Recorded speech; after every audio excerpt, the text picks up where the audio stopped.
Hello, hello. We're back. How's everybody doing tonight?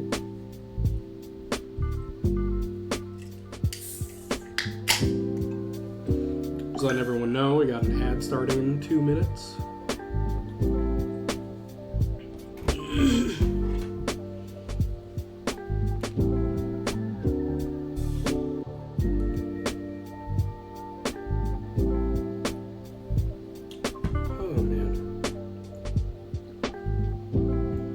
Pulling up references and stuff for whatever we're going to draw today. I actually don't know who our day 3 character is going to be just yet.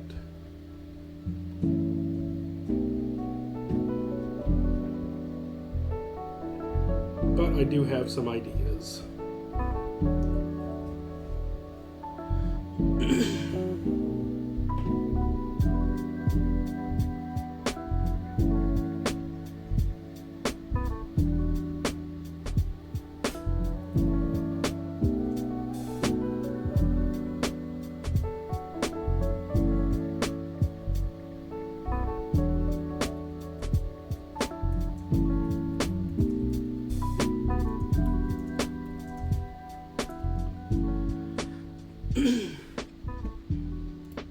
Let's see. Oh.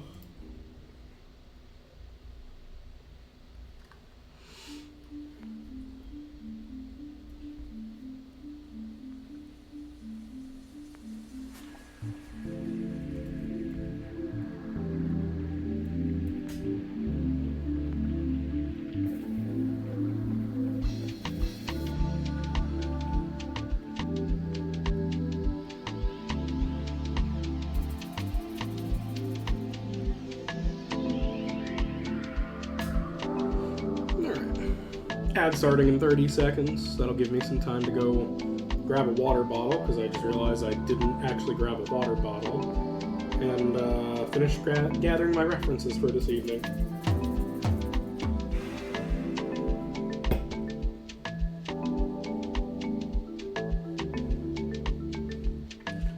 Oh, I also didn't turn on the VTuber once again.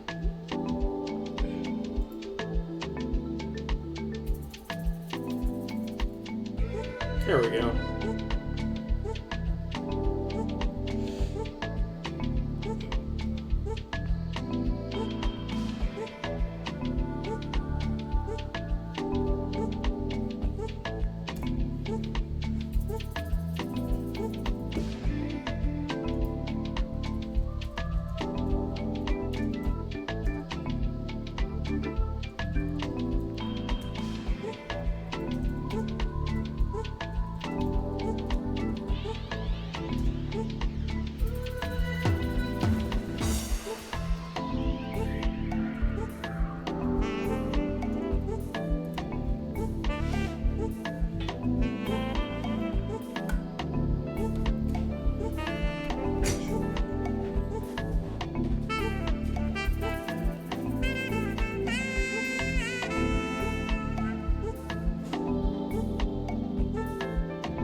Alright, we are back.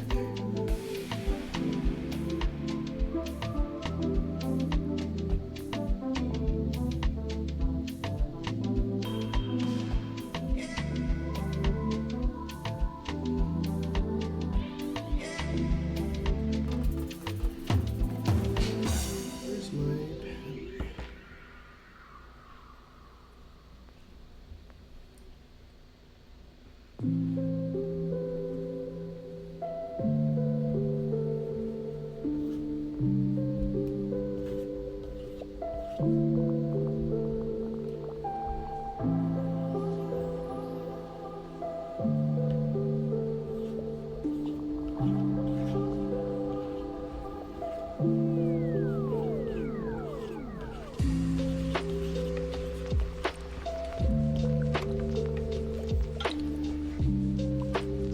Oh, that's why it looks so weird. I had the light pen brush on.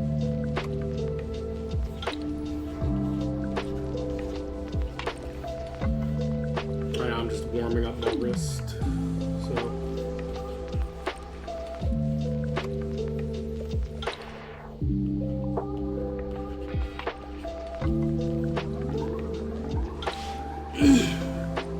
How's everybody doing on this fine Tuesday?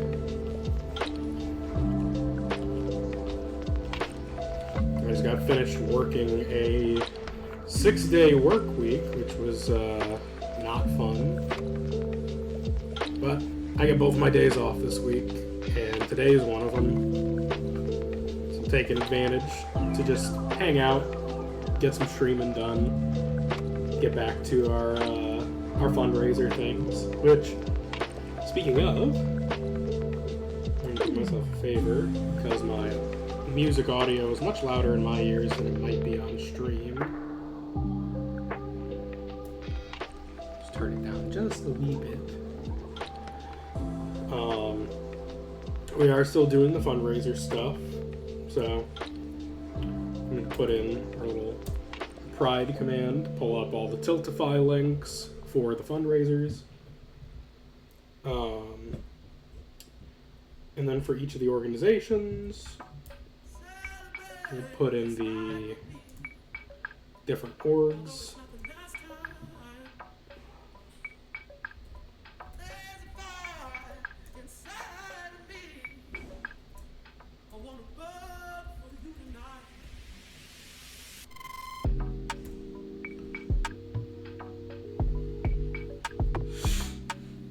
So yeah, we are still doing the 3 campaigns for the Trevor Project, Trans Lifeline, and the Stonewall Community Foundation.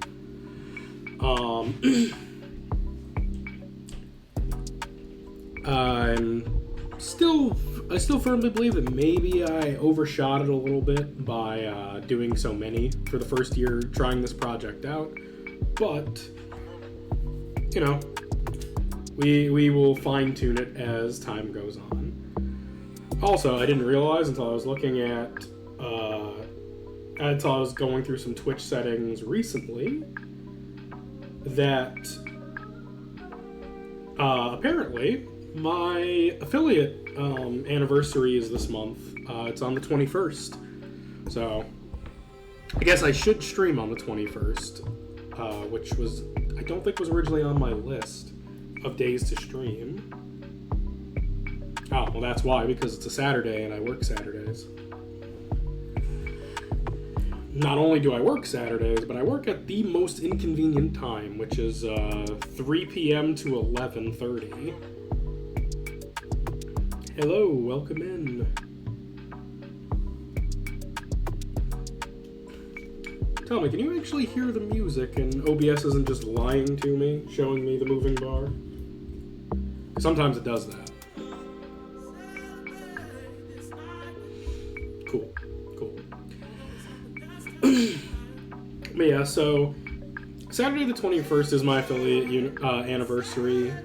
I will be working that day, and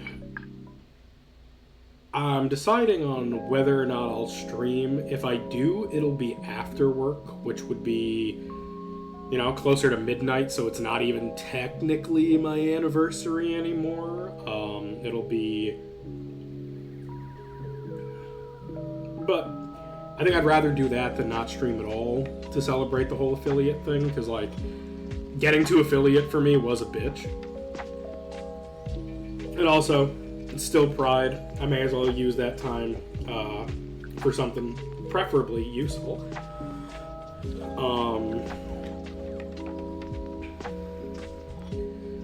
That said, I'm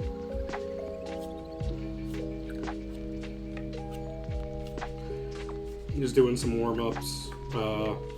There's an artist, I don't necessarily follow them on YouTube, but I see his shorts every so often. He does little recommendations for just how to improve some really basic art stuff. So I will say that sometimes doing some of the little exercises that he suggests have been helpful, and at least getting me used to getting my hands moving during streams.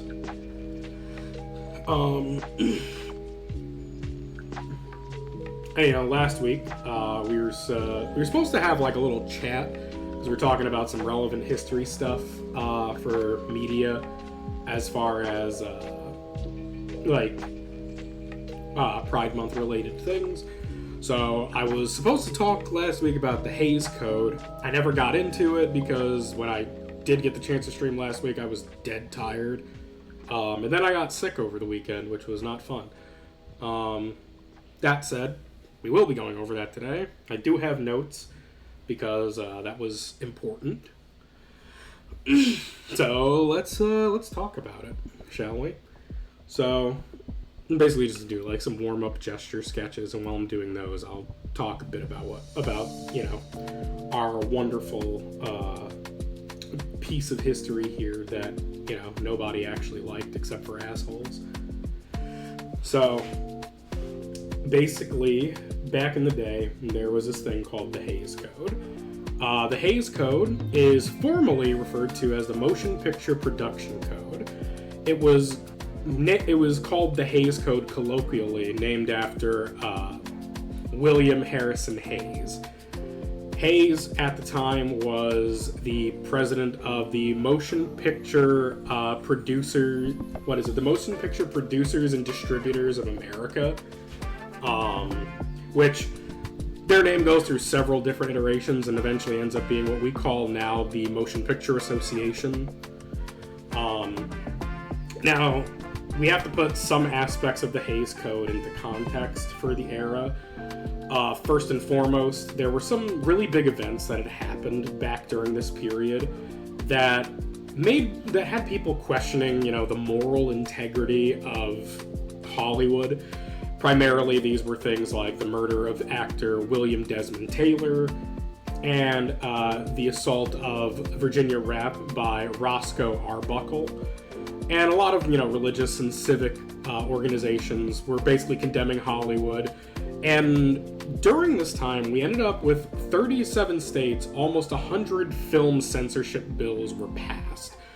And if you were making movies at this time, if you wanted your film to air in any of these states that had these censorship bills, you would have to basically make a different cut of the film for every state that you wanted to distribute it in order for it to actually air. This is really fucking expensive to do, and films just weren't a very lucrative business at the time, especially in terms of like cost to make versus money brought in. It wasn't $1 billion industry like it is now. So you also had to comply with, some states had what were called decency laws. Now, back before this, there was a relevant Supreme Court case that we have to talk about, which was the Mutual Film Corporation versus the Industrial Commission of Ohio. This case eventually was brought to the United States Supreme Court, and, the Industrial Commission of Ohio was basically trying to argue about the validity of Mutual Film Corporation's films and some of the things that they were saying. And Mutual Film Corporation argued that, Ohio's state censorship laws for films were restricting Mutual Film Corporation's freedom of speech. The problem is that at the end of this case, the Supreme Court ruled in a unanimous vote that First Amendment free speech protections did not extend to the media of motion pictures. So censorship laws were allowed to affect and dictate film production and overall content, because at this time, films were not protected under the First Amendment. There was a very particular statement that was made about it. Hold on, I will go and find it, actually. Let's see.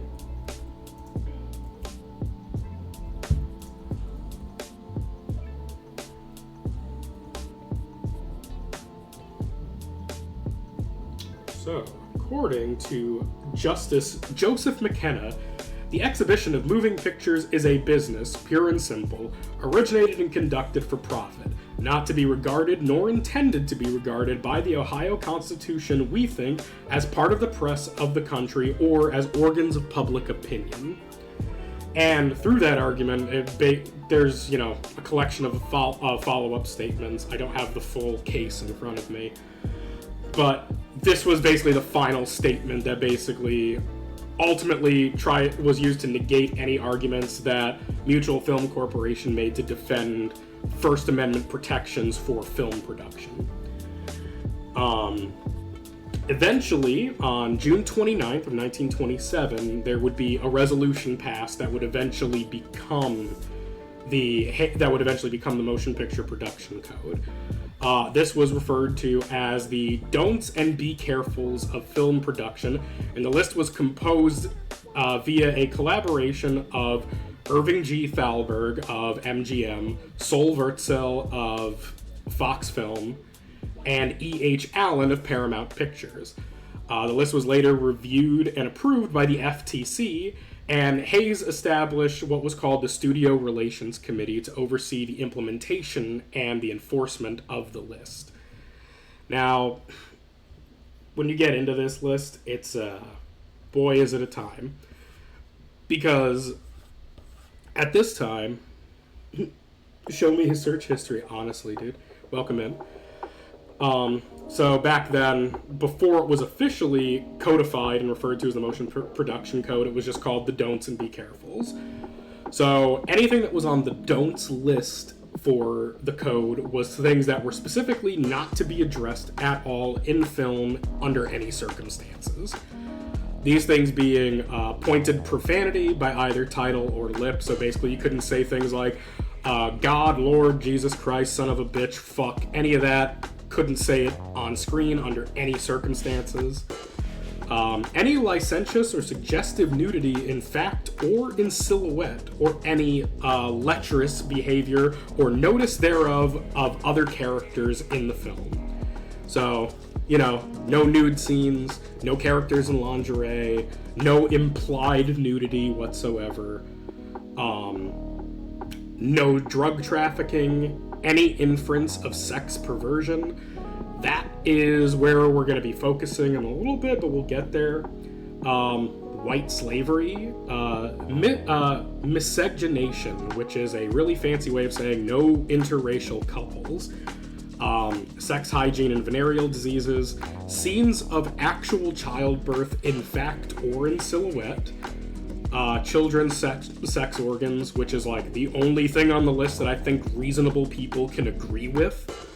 No ridicule of the clergy, and the other one is willful offense to any nation, race, or creed, which admittedly would be a perfectly fine thing to adhere to if it wasn't just with the asterisk, you can't have willful offense to any nation, race, or creed that is white. Because that's basically what that statement actually means. So we get there's a lot of weird shit in the don'ts. There's like one thing that I think we can all agree with, and then everything else is just kind of like, And then the be carefuls. Damn, what kind of movies did these freaks want? Yeah, that's the question. White screen, yeah. The be carefuls, which is the list of things that you were supposed to handle with extra care when putting it on screen. And there's a lot of... This is where things get even weirder, because there was a lot of, this is where stuff just gets really frustrating, honestly. So, the be carefuls, we have the use of the flag, international relations, and in parentheses, avoid picturizing in an unfavorable light another country's religion, history, institutions, prominent people, and citizenry, religion and religious ceremonies, arson, the use of firearms, theft, robbery, safe-cracking, and dynamiting of trains, mines, buildings, etc., having in mind the effect which a too detailed description of these may have upon the average moron, brutality and possible gruesomeness, techniques of committing murder by whatever method, methods of smuggling, third-degree methods, actual hangings or electrocutions as legal punishment for crime, sympathy for criminals, attitude towards public characters and institutions, sedition, apparent cruelty to children and animals, branding of people or animals, the sale of women or of women selling their virtue, sexual assault or attempted assault, first night scenes, men and women in bed together, which is why so many old films and TV shows have the parents' bedroom with two separate beds, is because during the Code era, you weren't allowed to depict men and women in a bed together. Deliberate seduction of girls, the institution of marriage, surgical operations, the use of drugs, titles or scenes having to do with law enforcement or law enforcing officers, excessive or lustful kissing, particularly when one character or the other is a heavy.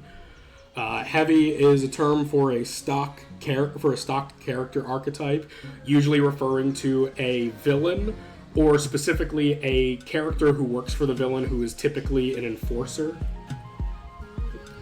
What about men and men in bed together? Just dude bros in bed staying warm. Dude bros pass. That's the other thing is like, so if we go back to the don'ts, there's a whole thing about sex perversion.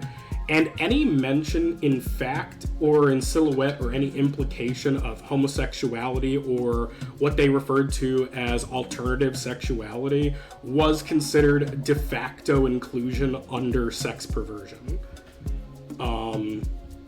Which is fucking ridiculous. Let's be completely honest. It's fucking ridiculous.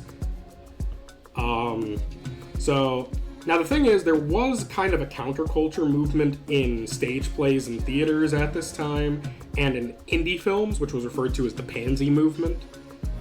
The Pansy movement did a lot of things where they purposely incorporated they purposely incorporated homosexual characters into their things.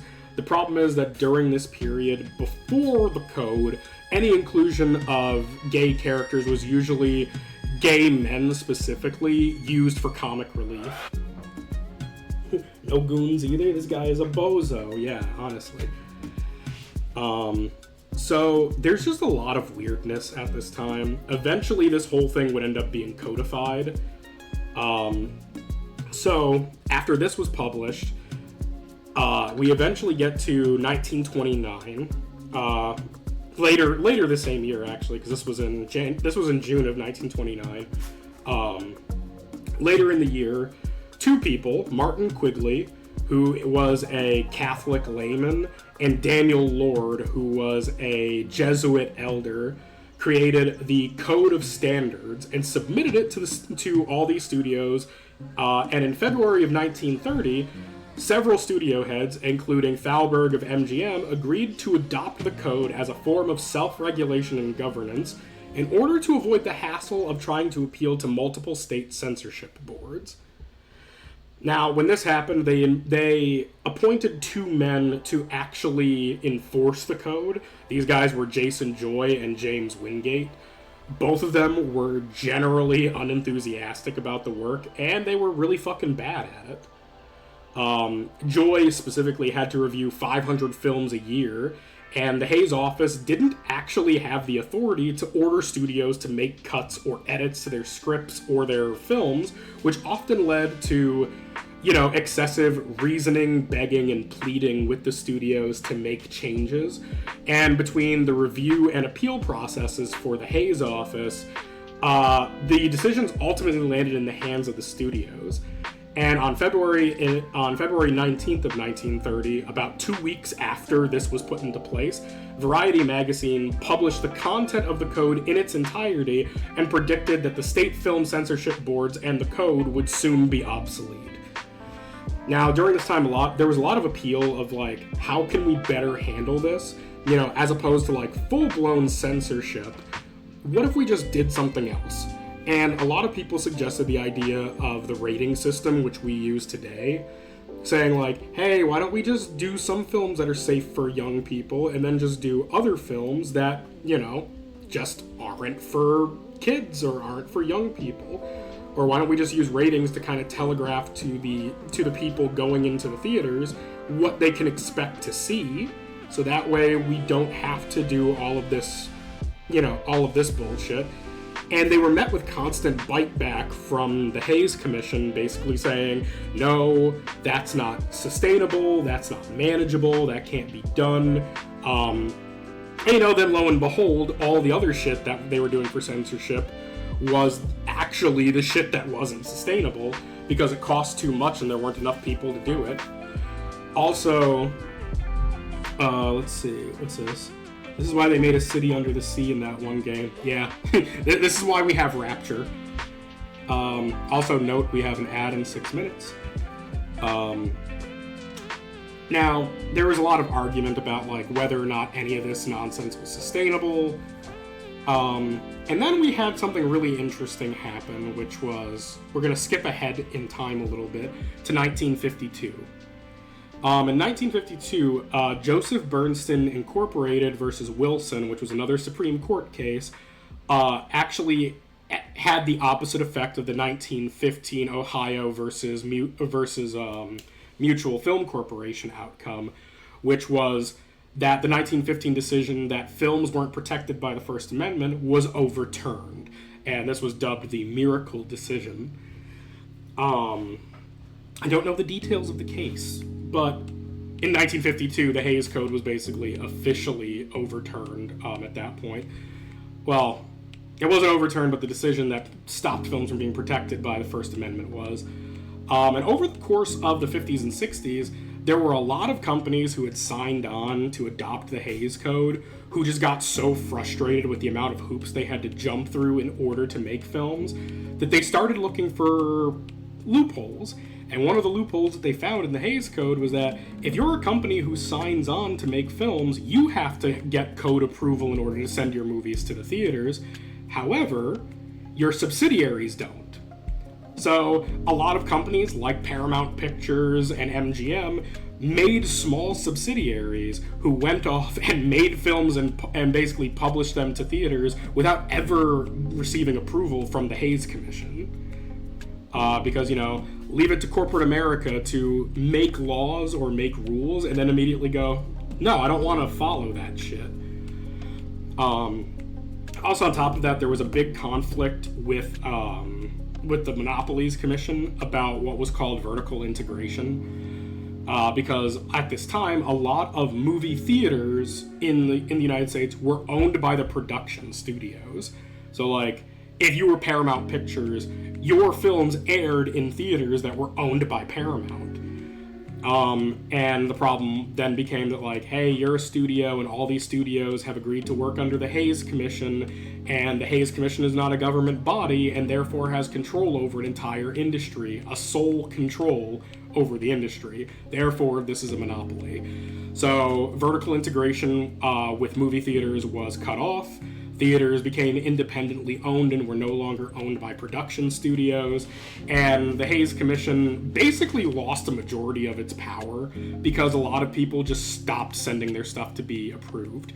Also, the independently owned theaters started playing films from overseas, from places like France and Sweden and England, and people were seeing what other countries were watching and were just like, why don't we have this in the US?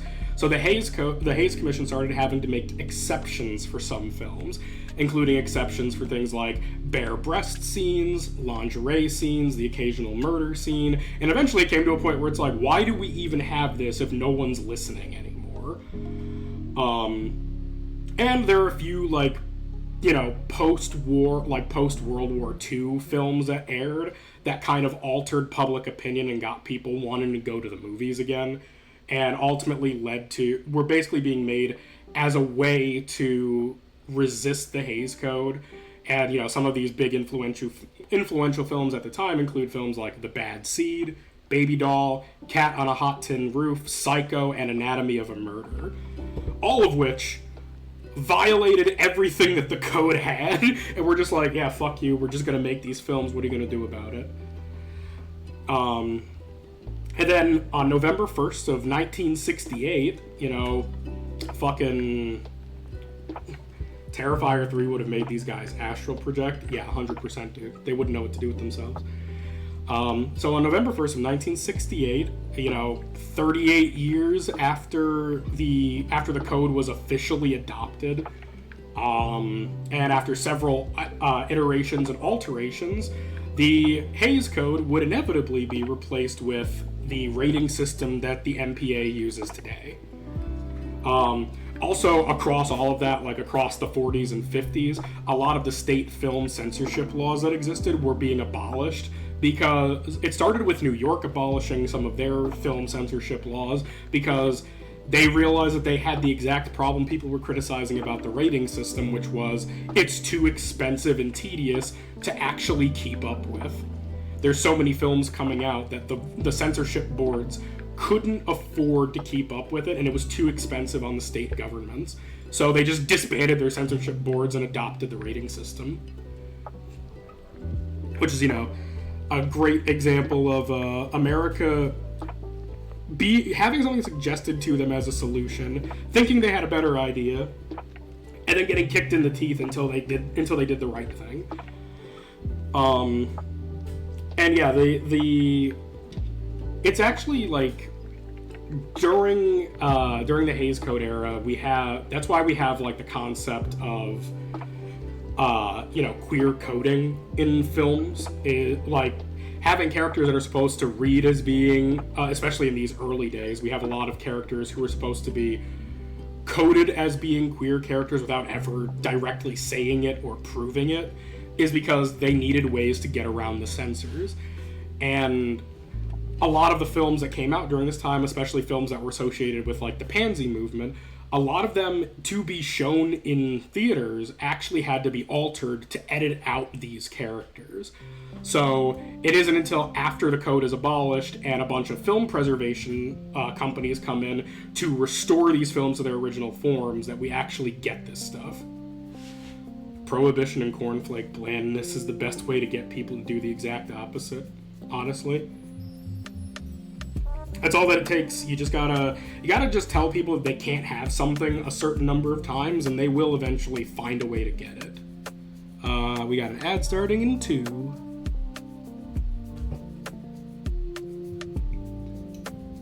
They would just delete characters? Oh boy.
Alright.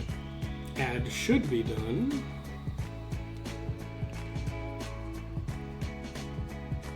So to answer your question about, they would just delete characters. Welcome back. It's a little complicated. They would delete, that's where we get like the whole deleted scenes thing. Because in the early days of film, if a scene was removed or edited out of the film, it wasn't like today when we have scenes omitted from films, it's for one of like 2 reasons. Usually it's for time management, so that way the film can be, more manageable for theaters. Because I believe that for some cases there's like time standardization with some films depending on genre and like company.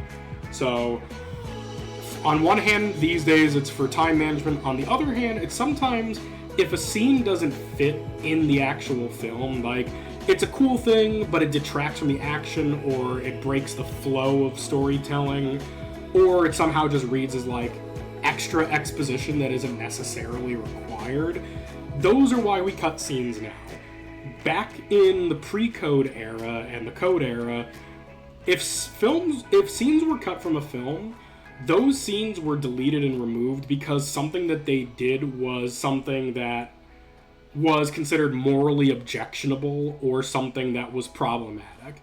So if a film had queer-coded characters during the Code era and the era directly before it, what we call the pre-Code era, a lot of the time, depending on the studio, they would edit the film and remove scenes that involved those characters. Because of the fear that somehow this would have an adverse effect on the viewers. Primarily, it's the fear of, like, normalizing that kind of behavior, or the classic argument of, how will it affect the children? Which, shut the fuck up. Why the fuck is why is your kid watching, I'm trying to think of a film example. Well, why are you letting your kid go to the theaters to watch fucking All Quiet on the Western Front? Like, you know, what the fuck is going on here?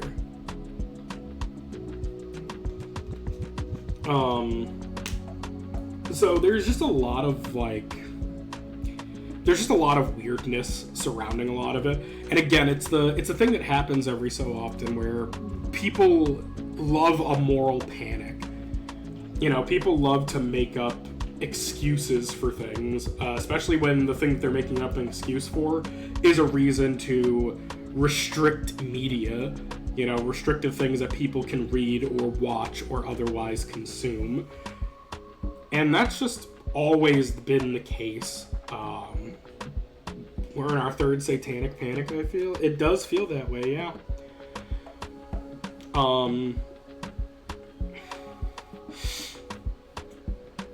And I don't know, man. There's just a lot of, like,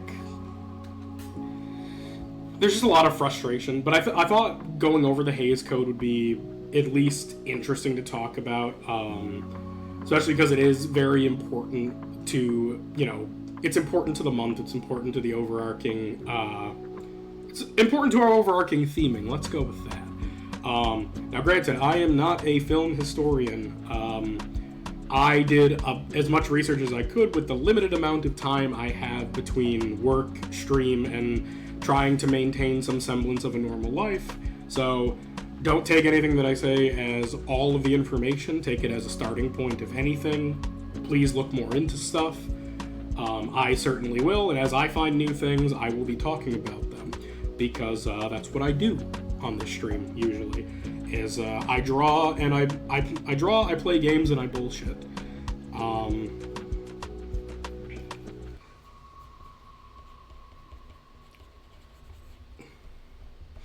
Right now I'm just doing little warm-up sketches.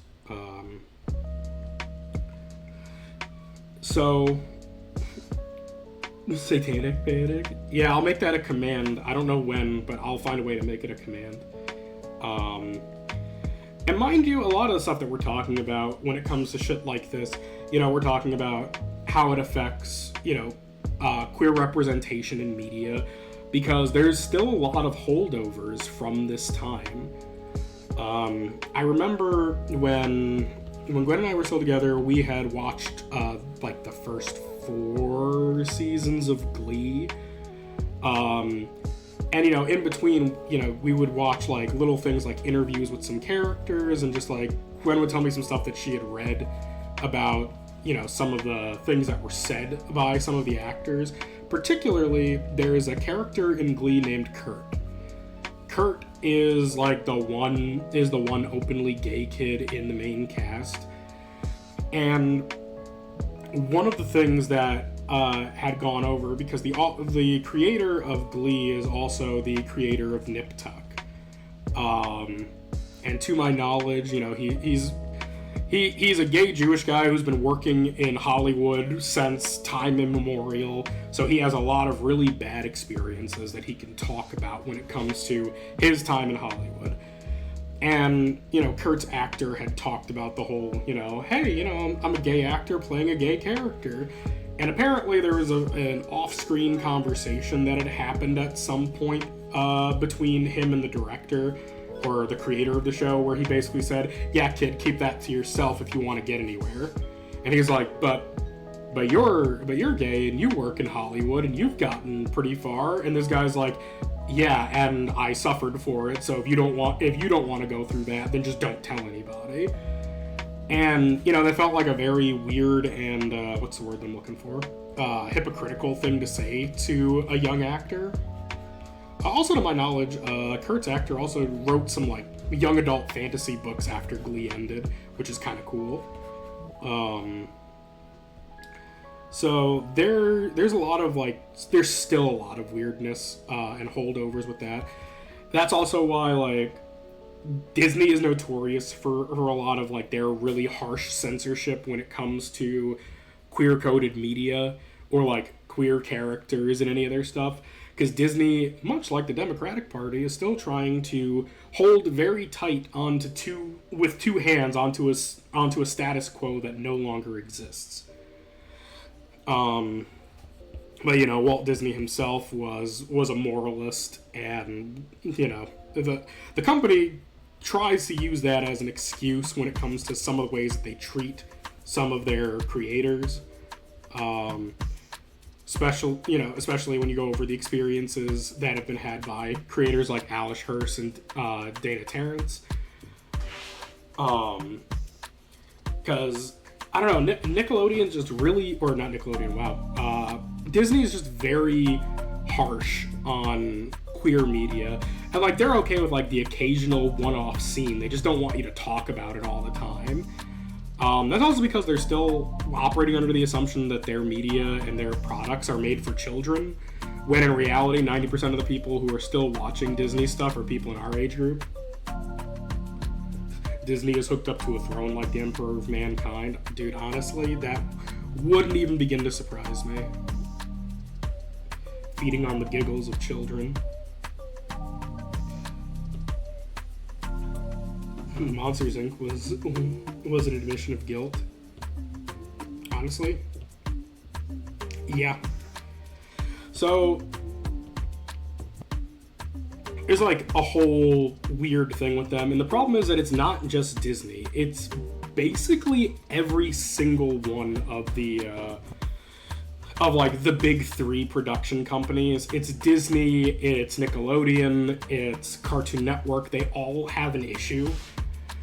And it's a really weird thing to see, because, like, that's why, specifically, that's why Steven Universe had a lot of trouble, and it's why later seasons of Adventure Time ended up running into some very, what I can only describe as very weird shit when arguing with the company itself, because Cartoon Network was very much like, oh, well, we don't. Like, we're talking to Rebecca Sugar, they were just like, hey, you know, you got a lot of gay stuff going on in your little cartoon there. And Rebecca Sugar's defense for that, which I think is simultaneously genius and also I sometimes find a little bit frustrating, was her argument was, no, actually, there's no homosexuality in Steven Universe, because the crystal gems are not women, they're space rocks. They don't actually have gender, they are just female presenting. Which I think is hilarious. I think it's a hilarious and frustrating defense when you're using it against the company. Because, like, what are they gonna say to you? Nuh-uh. They can't argue it with you without making themselves sound like dickheads.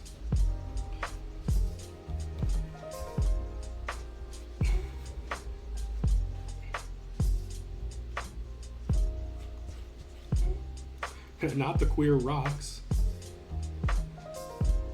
Adult Swim random fake ads scarred me as a kid. Why does Cartoon Network care about gayness?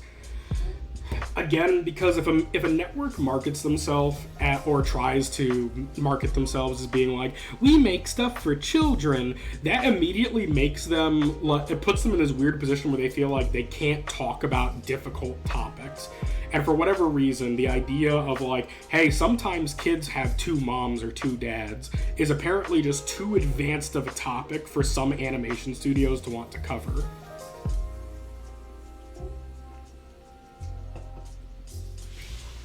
And because, you know, I think it's because so many of these companies have been around for so long, and they know that the moralists like to panic over the dumbest shit.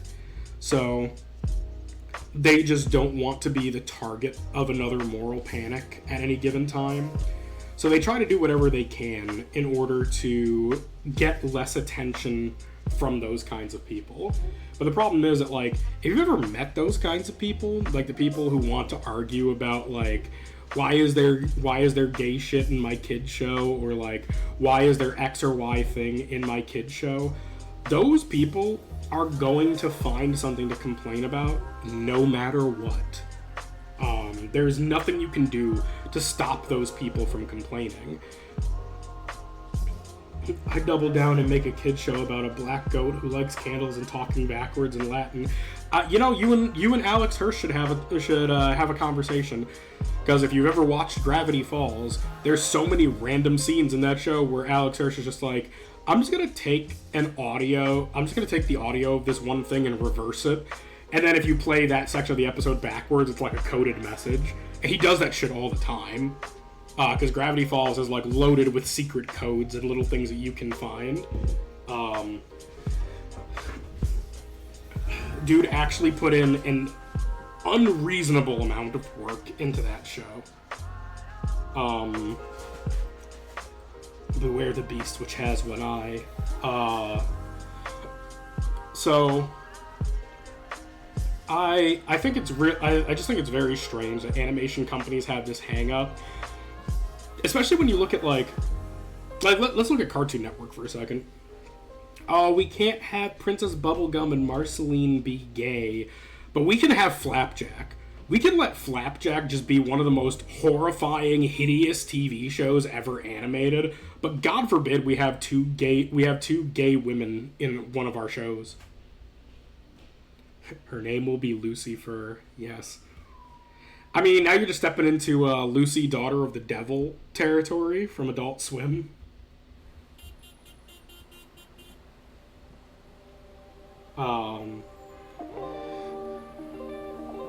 But yeah, it's always weirded me out. I like Flapjack because it was body horror. Yeah, and that's the thing is, like, it's weird that like Cartoon Network would be like, we'll allow weird shit that's, you know, body horror, or like really, really weird shit, or like Ed, and Eddie, where it's like, hey, we're gonna let Eddie get the shit beat out of him for 20 minutes by his older brother. Like, we're totally okay with, like, domestic abuse, but God forbid you give us gay characters that just want to have a stable relationship. Like, really? That's kind of weird. And again, like, even with Steven Universe, like, alright, we're okay with a codependent kid who has a savior complex who clearly needs an actual fucking therapist, but God forbid he has two moms. Like, that's where we get weird with things.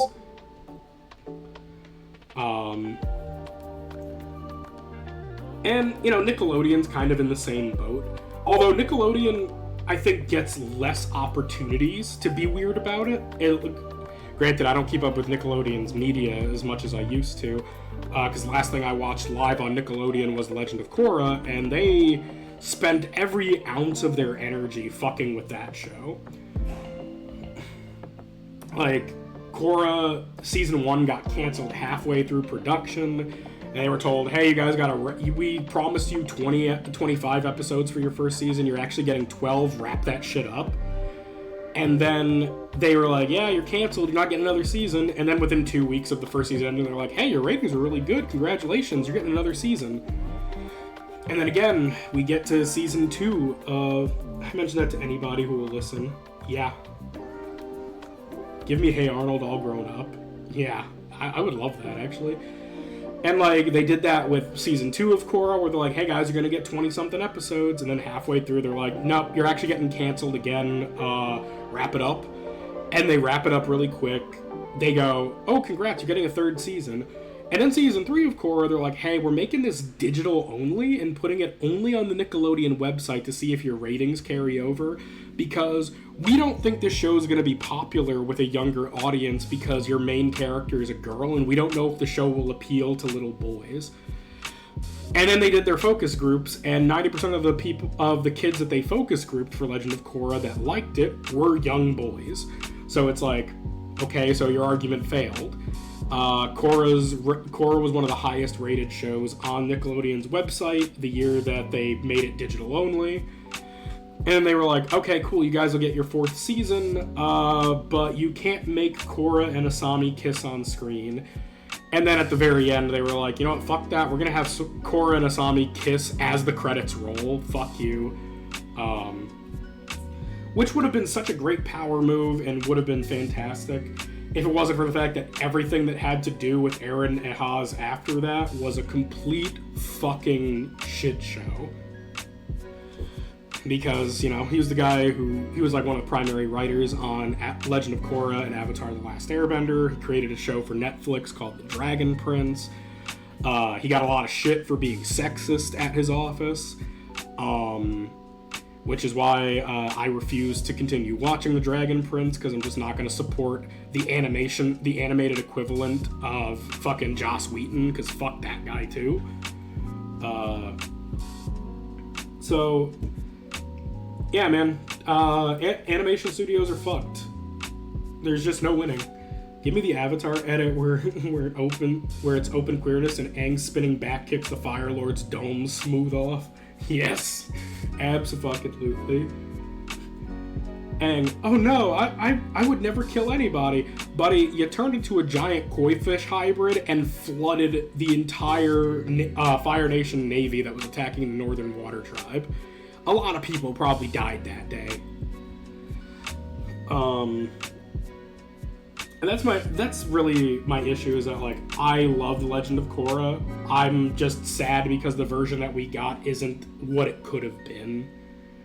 And, you know, and all the retroactive stuff and continuing media that happened after Legend of Korra, they continued to fuck up Korra's life and just, like, write her story in such a way that it just makes her out to be completely incompetent and useless. And that really annoys the fuck out of me. Because it's like, why are we spending so much time sabotaging this character?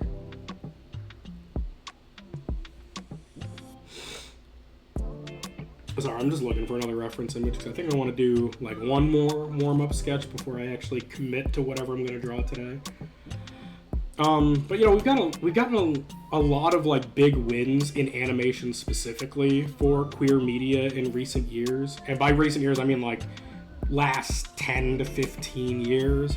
Because, like, obviously we've had Steven Universe, we've had Adventure Time, we had the follow-up to Adventure Time called Distant Lands, specifically the episode entitled Obsidian. Obsidian was beautiful, has one of my favorite pieces of music ever fucking performed for Adventure Time in the song Monster. We get Steven Universe, which was fantastic. I also love that Rebecca Sugar's methodology for picking the cast for Steven Universe was picking them based on their singing voices. Azula finding herbal medicine and chilling out would be a funny arc. That'd be fun. And then we get stuff like on Netflix, we get like She-Ra and the Princesses of Power, just absolute, like, queer power show. If you haven't watched it, you absolutely should. It's actually great. Caveat, I haven't finished it, but I've heard really good things about the ending. And I think all the characters are wonderful and endearing, and the character arcs are great. Kipo in the Age of the Wonder Beast has a lot of really good, like, queer and, like, ace representation. Fantastic animation as well. It's animated by a Korean studio. I can't remember who the studio is, but their show is fantastic. Definitely go watch that. Another one that I haven't finished, but I want to. Fun one, if you want, like, a really interesting queer commentary show from Japan, I'm in Love with the Villainess. Because your main character is a lesbian who's constantly arguing with people about how being gay doesn't make you weird. The problem is that, like, apparently in the light novel, they go more in depth with her arguments on that stuff, but in the anime, they keep it very tame, where, like, she makes a joke, people go, wow, it's weird that you're a girl who likes other girls, and she just kind of stone faces them and goes, what makes it fucking weird then? And then she just kind of goes, haha, and then the tension just disappears. And it's like, it's very clear the author had something to say, but just couldn't say it in the anime because it's Japan, and Japan's weirdly Gregorian when it comes to gayness, unless the gay characters are being regularly tortured.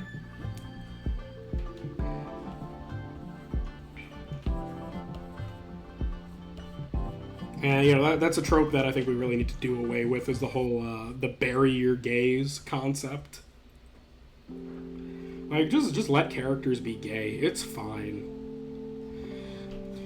I want every adventuring party story going forward to devolve into the characters just being a queer trans polycule, and anyone who has a problem with it can eat my ass.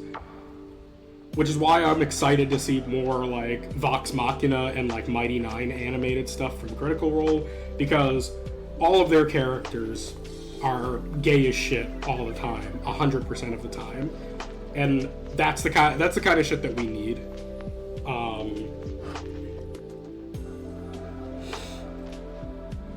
But yeah, so thanks for listening to my rants and ramblings.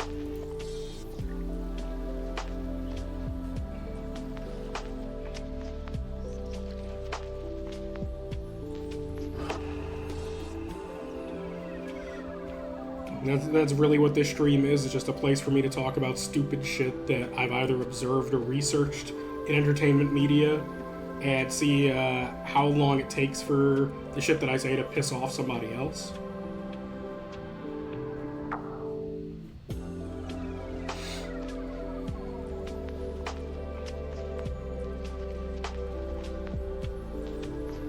And, you know, to recommend shows to people. I would accept moments where people simply realize they're at least a little fruity. Yeah, that'd be great. Just more people, just more moments like that. Like, we can have a character be gay and not have their realization about their queerness be the whole of their character arc. It's why I really like the Owl House. Because the Owl House is just like, hey, we just do casual representation here. Like, there's a character in the Owl House named Rain Whispers. Rain is a non-binary character. Rain is, goes by they, them.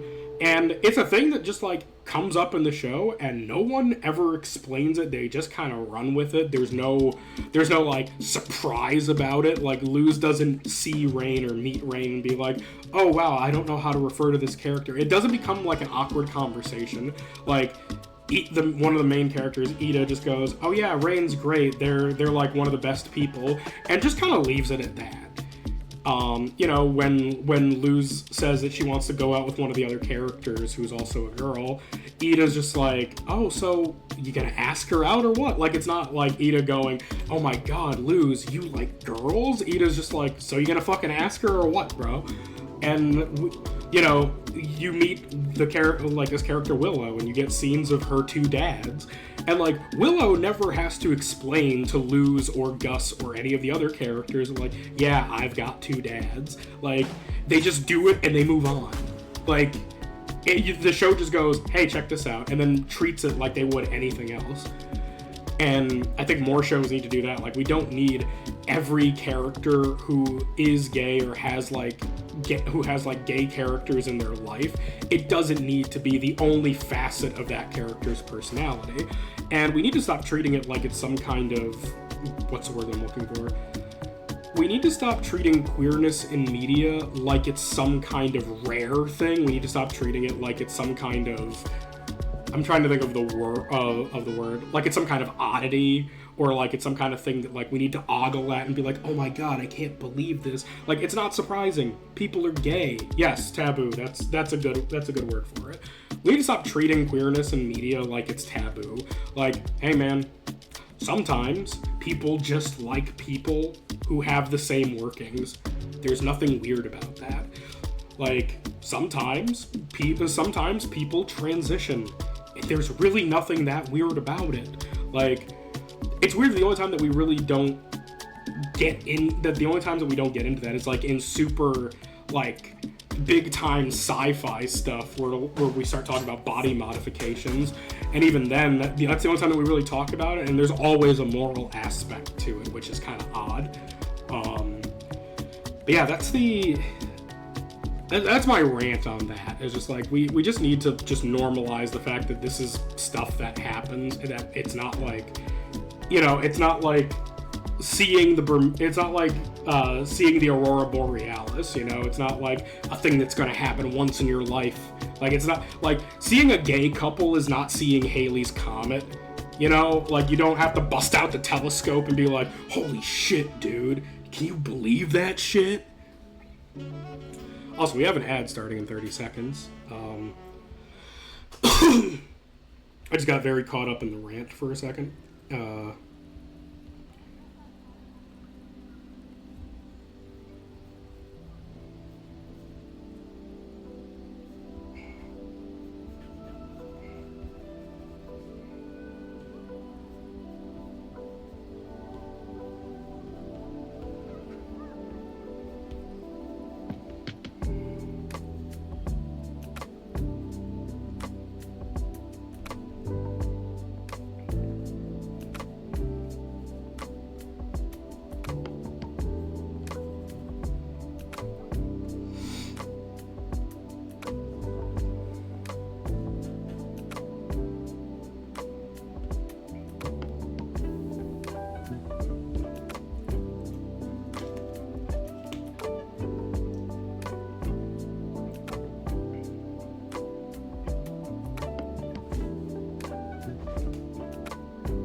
Alright, welcome back from the ad break.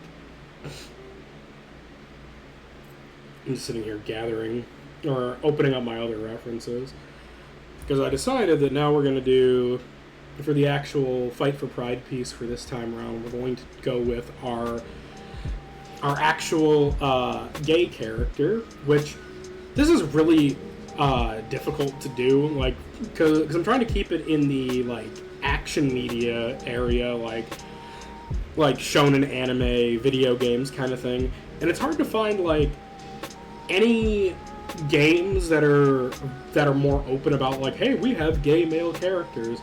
Especially, like, I consume a lot of Japanese media, you know, I play a lot of Japanese games, watch a lot of anime, and they're all very weird about that. So, I did end up deciding on who our gay character is going to be, and it's Cassante from League of Legends.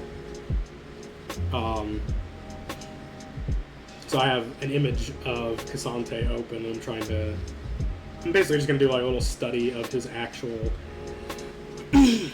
silhouette. We're just going to do base Cassante.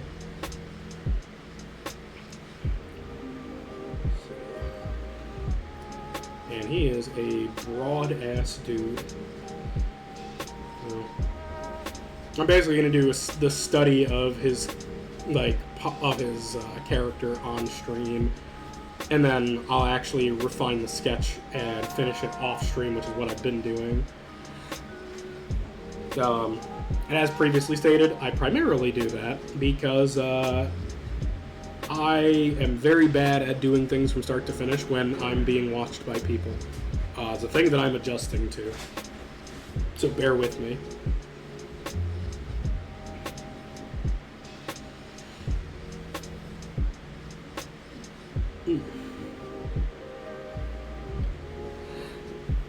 Also, let's take some opportunity because, we're an hour into the stream and I haven't done the full spiel yet. To talk about the fact that we're doing our fundraisers for the Trevor Project and the other two, and let's talk about what they do. So the Trevor Project assists LGBTQ youth. They do 24/7 crisis counseling and peer-to-peer suicide helpline stuff. Trans Lifeline does the same, specifically for trans individuals. Let me just... Oh, that's not what the command is. The command is !Lifeline.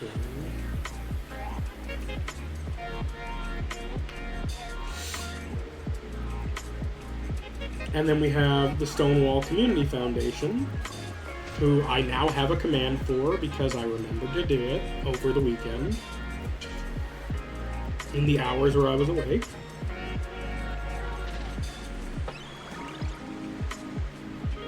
And Stonewall does a lot of what's the word I'm looking for? Activism. So these are the organizations we're raising money for, and if you put in !Pride, it'll give you the Tiltify links for each of the campaigns. Like I said, I was overzealous with this. I probably should have just picked one, because then I could have done the fundraiser through Twitch, because I didn't realize there was a charity tab in the creator dashboard. But, this is... that's entirely my fault for being overzealous, but it's my first year doing it, so I figured, let's go big the first year, and then in following years we'll try and hone things in. And we'll be a little bit more... We'll just be a little bit more careful next year. And I do have some more community stuff, like fundraisers like this, planned for later this year. Those ones aren't going to be as large, or aren't going to have as many organizations. They're just going to be singular, one-off things.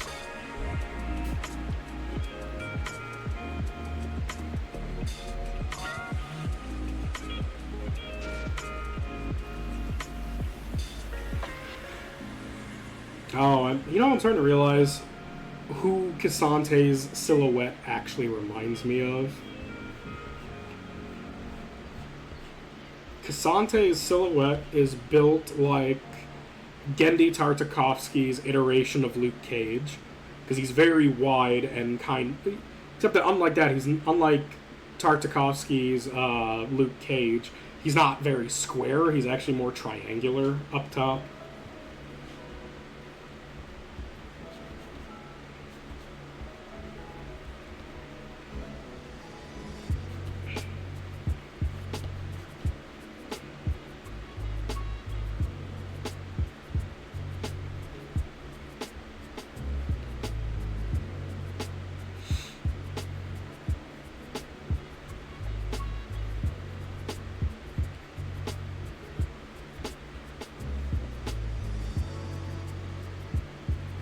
Don't believe I'm familiar.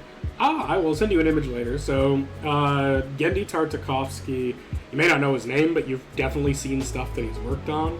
Because Tartakovsky is the artist behind Symbiotic Titan, Samurai Jack. Trying to think about other things that Tartakovsky has worked on off the top of my head. Those are just the two that I know off the top of my head because I've watched quite a bit. I actually want to go back and finish Samurai Jack. But yeah, if you watch any like old Cartoon Network stuff like that, you've seen Tartakovsky's art style. He does another show called Primal, and he did like a Luke Cage thing. I don't know if it was a comic or an animated series, but I've seen the art for it. And Casante's silhouette is very similar to Luke Cage from Tartakovsky's iteration. And then you have, trying to remember now.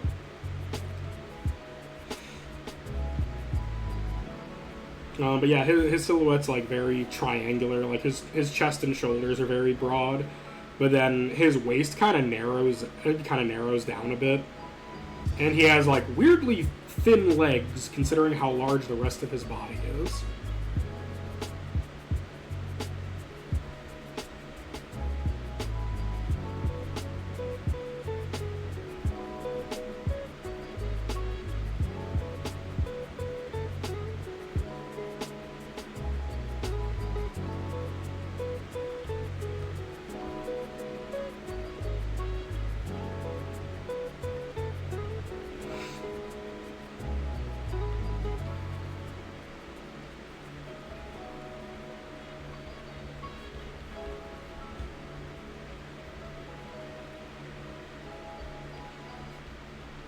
Yeah, recently I was talking to one of my friends about just like general art stuff and how I want to get more on track with doing like YouTube-oriented stuff. So I asked her how she'd feel about basically being my content manager and trying to keep me on a schedule. And she agreed to it, just that right around the time that I asked her to do that was also around the time that I was moving and starting my new job. So all of my projects that I was working on were suspended, and they still are because now I'm doing Pride Month stuff. So I probably won't be doing any long-form YouTube stuff that isn't VODs for at least another month, like until probably mid-July. And by that point, I should have the other stuff that I'm working on, like, actually finished.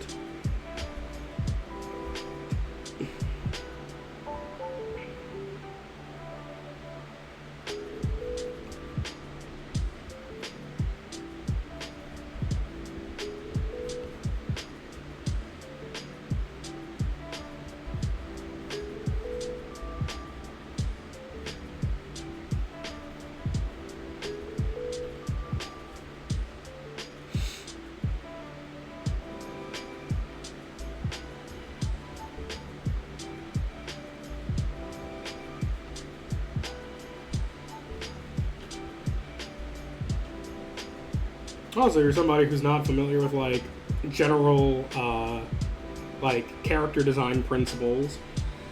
We get to have a fun conversation about that real quick when reviewing the design principles of Casante, which is that generally speaking, when you're doing character design stuff, every character has a silhouette, and you want a character's silhouette to read clearly. And so what you do is you build the character, generally speaking, using like primitive shapes in order to see, like, if I took all the detail away from this character and they were just a blacked out silhouette, would you still at a glance be able to tell who that character is? Pokemon is the master of doing this because most Pokemon have recognizable silhouettes. So when you're designing a character and you're thinking about their silhouette, one of the things that you have to consider is something called shape language. Shape language is exactly what it sounds like. It's what primitive shapes is your character constructed from, and what do those shapes communicate about the character.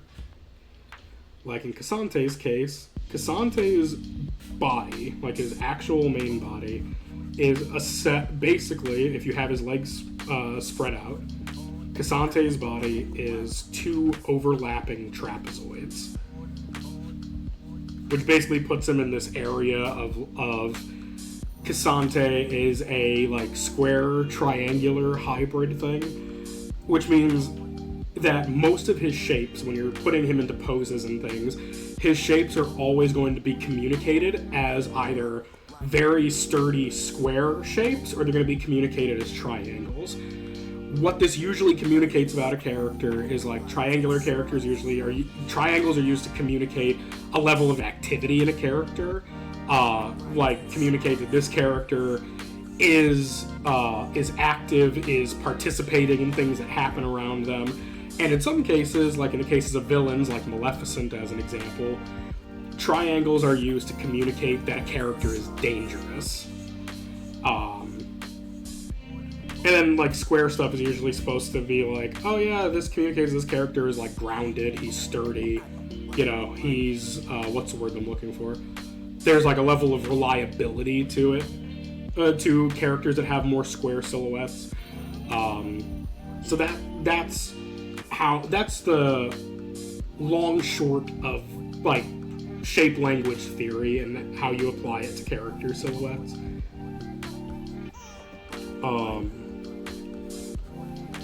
And, you know, there's also, like, when talking about character design fundamentals, you want to look at, like, how does a character dress? What kind of things do they, like, what do they wear? What items do they carry with them? And what do these elements imply, or what do they tell us about this character? You know, every element of a character's design carries context with it. And especially in visual storytelling, like if you're talking about comics, animation media, video games, those visual elements are important because they play a very specific part in, you know, show don't tell. So it's important to be mindful of what elements you select when you're doing character design stuff. Because you can learn a lot about a character from their clothes. You know, heavy armor implies that this character probably does some dangerous shit sometimes. The weapon that they fight with can imply a lot about a character's personality. Their clothes can tell you a lot about their culture or about their environment that they come from, like the actual climate of where they're from. So, if you're going to do character design, it's important to keep in mind all the ways that these things come together to create a cohesive character. How do your character's individual design elements imply or hint to the character's backstory, or the trajectory of the character's overarching narrative? In video games, when you do this correctly, not just from a character design standpoint of visual design, but from the design of like how the game controls imply aspects about the game narrative, this is what's called ludonarrative synchronicity. And the opposite of which, when your gameplay elements clash with your design principles and with the story that you're trying to tell, that's when you get what's called ludonarrative dissonance. So it's one of those like weird little things. Like, you don't really need to focus too much on it sometimes, depending on the media that you're working on. But whether you're writing or drawing for comics or just like character design stuff, it's just good stuff to keep in mind, because it helps you create a more complete, well-rounded idea of a character. Like, if you're like, I want this character's clothes, like if you're drawing a character from a cold climate and your idea is, you know, I want them to have stuff that's heavier and fur-lined and maybe has like some kind of like water-wicking material on it, that like you're thinking about, okay, this is what this character dresses for in their environment. They carry these tools because this is the character's profession. And all of that stuff is going towards creating a more complete, well-rounded, like character-driven narrative. And it's all things that you can imply by looking at the character. The last thing you want to do is draw a character like that and then put them in an environment where they very clearly don't belong at the beginning, because now you've created dissonance. It's like, okay, why is this character dressed like this if this isn't the environment they're made for? How did they get here? And unless that's the point of what you're doing, you probably shouldn't do that. It's just understanding how your elements combine into a whole. because you get a lot of issues, like especially with young people who first get into art, who are just like, I just want to draw cool stuff, which is totally fine. Draw your cool shit. But you'll notice like the difference between an artist who drew something when they were really young, who grew up and did more art and started thinking about design principles and design fundamentals. The early life stuff for that person when they're drawing is just like, I drew this because it looks cool. And then once they learn fundamentals and they go back and look at it, they're like, what the fuck was I doing? This doesn't... Why does this character do these things? Why does this character dress like this? This doesn't make sense. And, that's just it's a good sign of growth, and it's a good time to go back and, like, if you are an artist, go back to that old artwork, redesign your characters, recreate your art. One of the best pieces of advice I've seen from Drawfee on YouTube is, it's not the best advice depending on the mindset that you're in, but sometimes sometimes you should redraw your old art, absolutely. And sometimes if you're not happy with something that you're drawing right now, just get rid of it. Like, the fact of the matter is, I know I'm going to go back and redraw this later with, like, a reference for the actual pose I want to draw him in. Right now, I'm, like, mentally rotating a static image of him in my head to get some of these elements.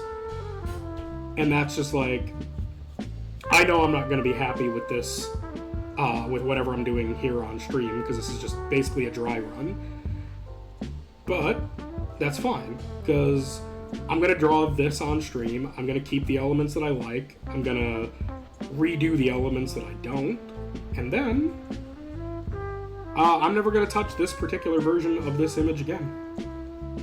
And that's totally fine. I have things that I really liked that I was working on that I have never gone back to in my files right now.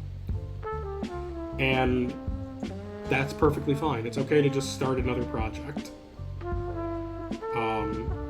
This is an important lesson that I think people tend to overlook sometimes, especially with creative endeavors, and that's the fact that, like, you can stop whenever you want. There's a guy that I watch sometimes on YouTube who does, like, engineering stuff, and in his shop he mentions that he has an axiom that he lives by that he tries to teach to his apprentices. That axiom is, put it away, don't put it down. And, he explains, the importance of doing it in a shop environment to fight entropy. Don't just put things down and forget about them, because then you'll forget where they are, we'll lose them, they might be critical things we need later. But I thought about it from the perspective of, like, art or a hobby or something that you want to do, and it's okay to put something away for a little while, but don't put it down.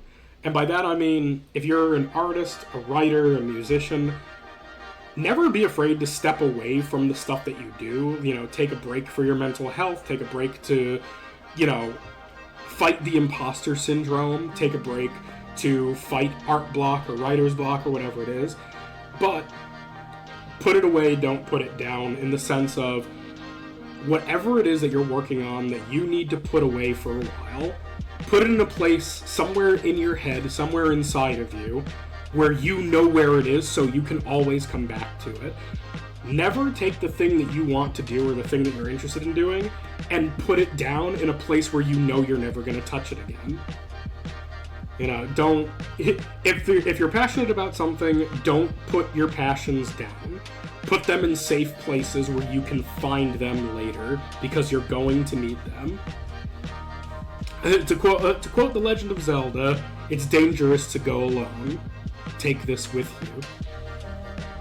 If you get nothing else out of watching my random shit or listening to the stupid shit that comes out of my mouth 99% of the time, take this little piece of advice with you, that being, don't just stop doing things.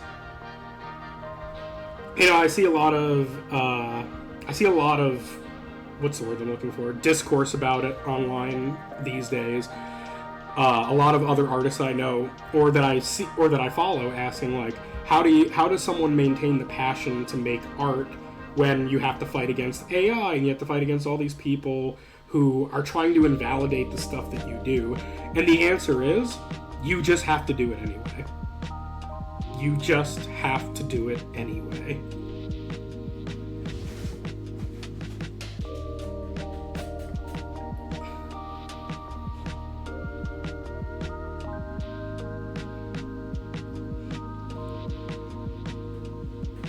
And it's just that simple. You just have to keep making stuff. You have to keep trying. You have to keep doing things that you sometimes don't want to do. That is not to say that you need to force yourself to create when you're all out of creative juices. That is simply saying that if it really means a lot to you, you have to keep doing it. You have to make the time to do it. And I think a lot of people take the phrase like, if you wanted to, you would. And they use it as a means of abusing themselves into doing stuff instead of just taking it as, no, if this thing means something to you, it means that there should always be time for it, whatever that is. Whether it's people or hobbies. If something matters to you, you have to make the time for it. And honestly, you just have to not be worried about results. I saw an artist that I follow on Blue Sky mention that some people asked him, like, how do you garner such a big following?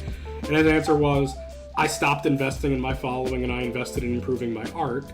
Because if you're confident in something that you do and you do it enough, everything else comes along with it. The important thing is you need to not stop.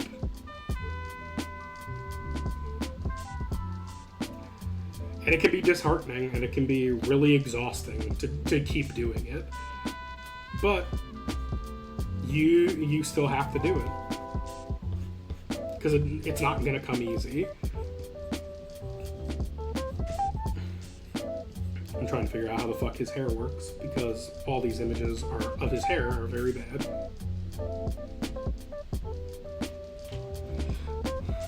So yeah. I know sometimes there's going to be things that I say on this stream or in some of the videos that I put out that's going to sound like I'm preaching at people, and I promise that is not what I'm trying to do. I am, however, trying to just kind of put the idea in your head that, like, you know, you need to be making stuff, not excuses. Because unfortunately, I'm somebody who's fallen into that trap many times. Many a time I've told myself I will do this when I can do X or Y. And, I've told myself I'll do this when I accomplish X or Y other thing. And that thought process is a trap. That's all that it is. It's a fucking trap. It's an excuse to not do a thing. So just don't make the excuses. Don't let yourself fall into the trap of making excuses to not do stuff. Just shut the fuck up and do it. And stop asking other people how they feel about the things that you do, because then that's not you asking people if they're interested in the thing that you're doing. That's you asking people for permission to do what you want to do anyway. Just fucking do it. Because if you ask people, especially depending on the kind of people that you surround yourself with, they're almost always going to tell you not to do a thing because it doesn't sound safe. Or, in some cases, whether subconsciously or not, some people are going to tell you not to do a thing because they don't want to see you succeed in the places where they never tried. Now, don't treat everyone in your life with that level of paranoia, but identify those patterns and test them.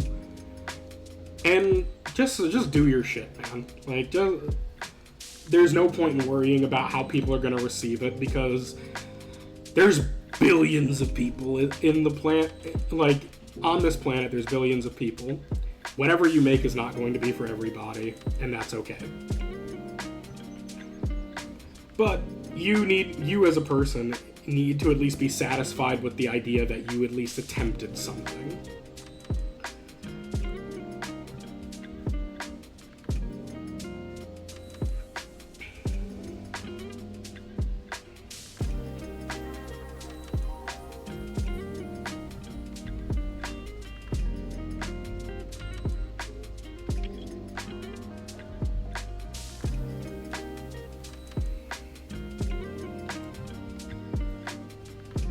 We got an ad starting in a minute, so you guys, we'll have at least a couple minutes to think that over.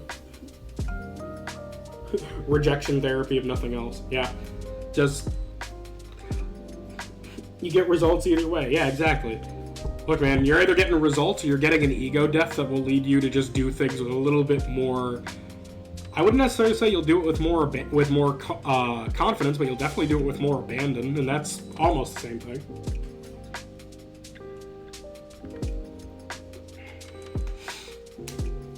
You know, you look at it from the perspective of absurdism versus nihilism, where a nihilist says, life is pointless, so why bother? And the other person, and the absurdist says, life is pointless, so why not? You know? You gotta apply that silly little guy nihilism and just, like, enjoy the shit that you do anyway.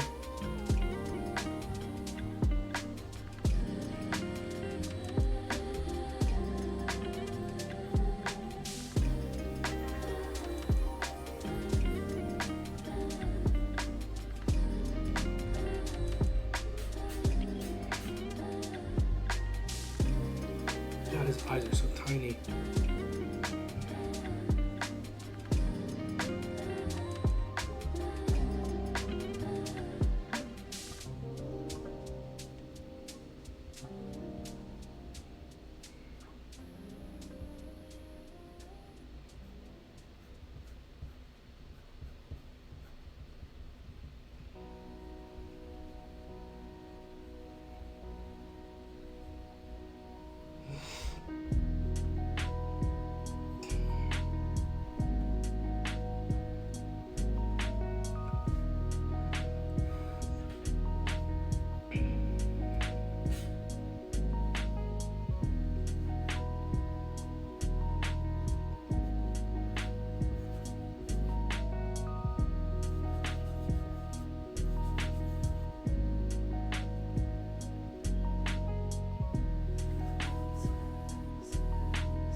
I completely deleted the other sketch because I was hating how it was coming out.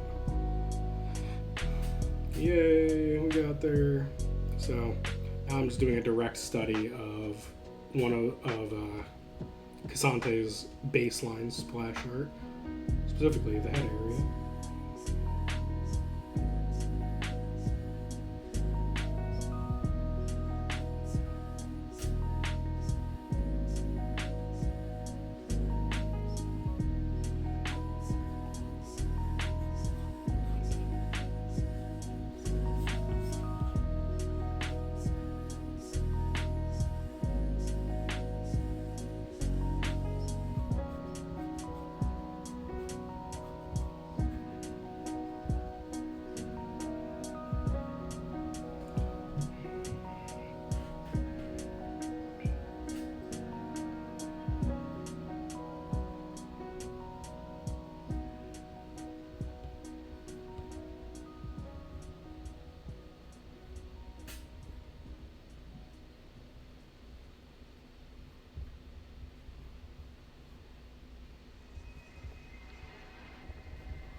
Not putting a whole lot of work into his hair at this point in time, since it's just a study.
Yeah, that makes a lot of sense.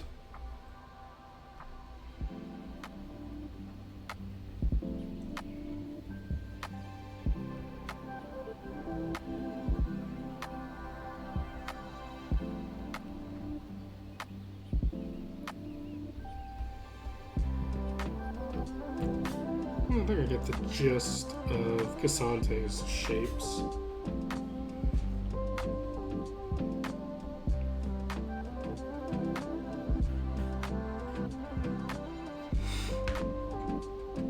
I was in the zone there.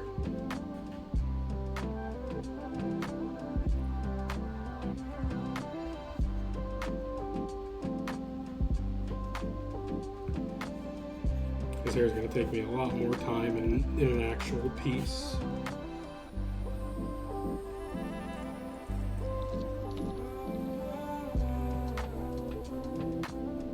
it's not the usual kind of stuff that I'm used to drawing hair-wise.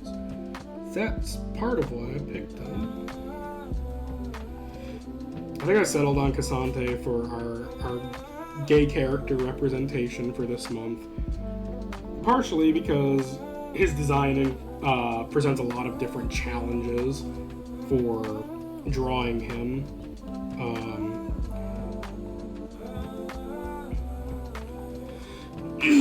And partially because I think drawing queer characters of color is very important. Because, frankly, there's not nearly enough representation for that. So, where we get it, we have to... Where we get it, we have to take some time and make the most of it. And we have to accentuate it.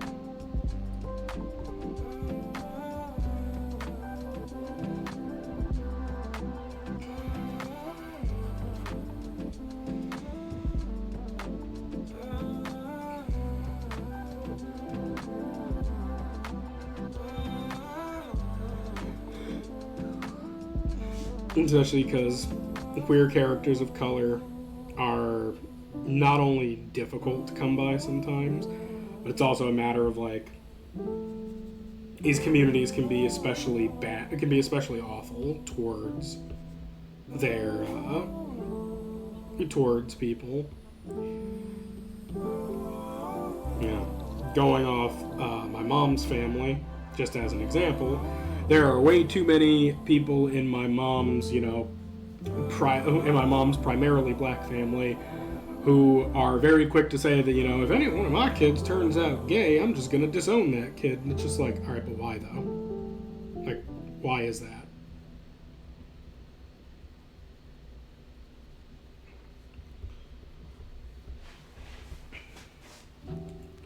Yeah, that's just,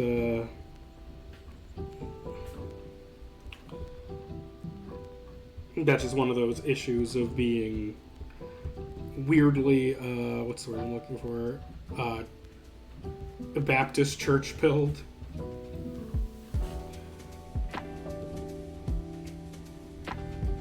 Where like you're more okay being a piece of shit to your parent, to your child, than you are with I don't know, whatever weird repercussion you think you would suffer for not being a piece of shit to your kid. If I want to see how this will look, I can do this. I can set this layer to clipping mask. Let's color to black, and then it'll color the sketch in. Yeah, that's always whack. Merge down. So I just made this a darker sketch, and now if I want to darken it a little more, duplicate the layers.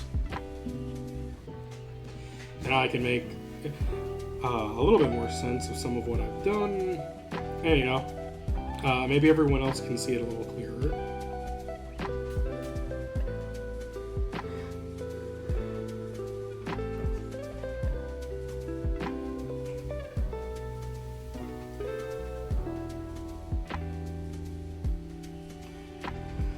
Generally speaking, when I'm doing like line art and sketching, I won't usually sketch in the same color that I'm going to line with.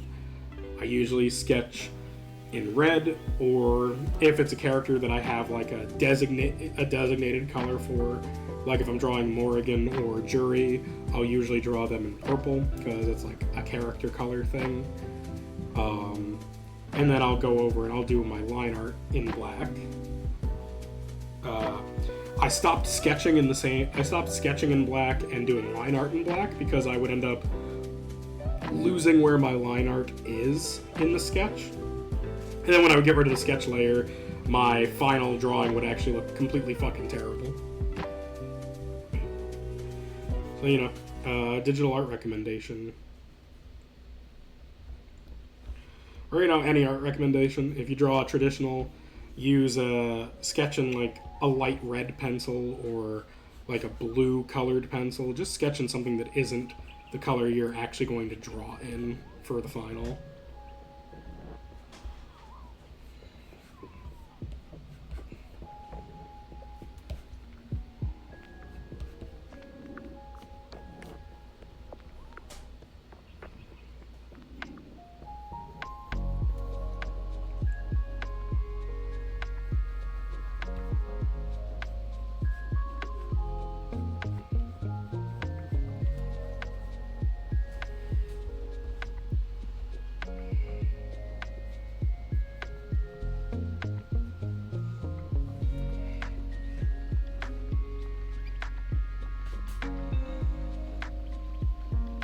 And I'm just kind of having fun doing some little stuff with this sketch, so.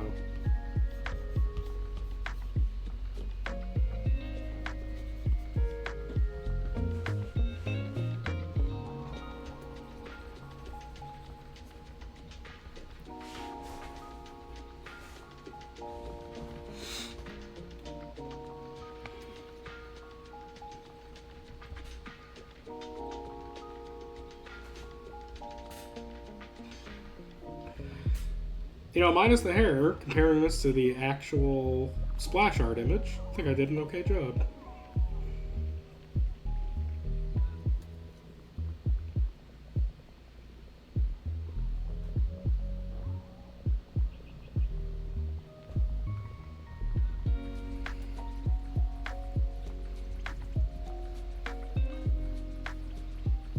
Also, for anyone who's interested, let's take a quick second to review our previous pieces.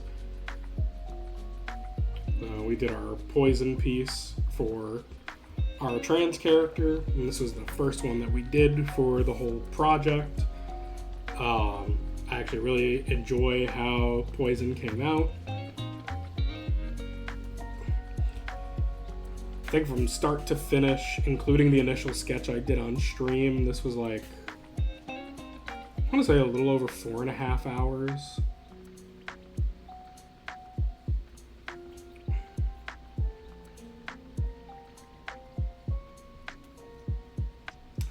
That's weird.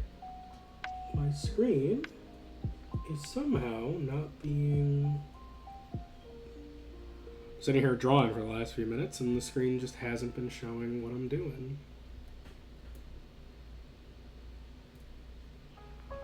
A little bit weird.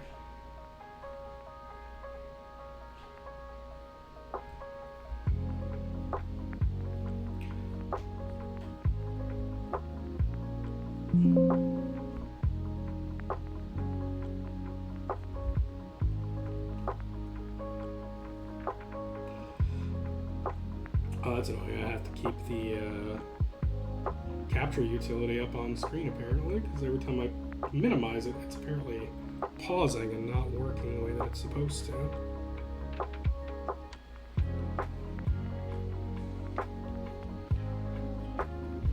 Yeah, we did our poison piece, and then we did our lose piece for the owl house for our bi character. And this one, I'm actually very happy with how she came out. It's been really fun. This one was super fun to work on. I couldn't actually find a reference image for this particular pose that I wanted to do. So when I was off stream, I actually went into Clip Studio Paint, which I never fucking actually used to draw.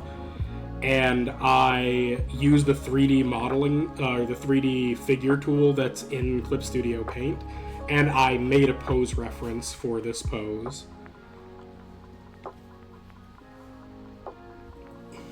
And that was an experience. It's the only way that I can describe it. It was a fucking experience.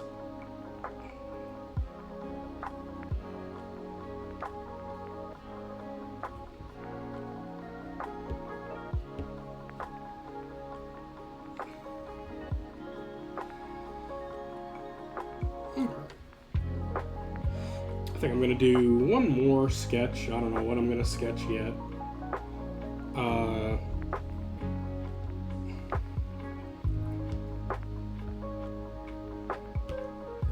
going to find something.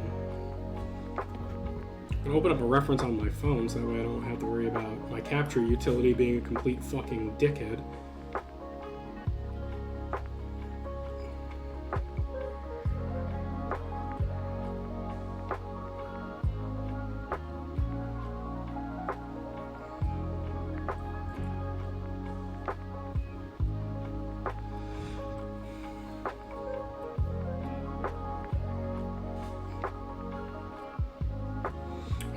Some references in my photos.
Good time.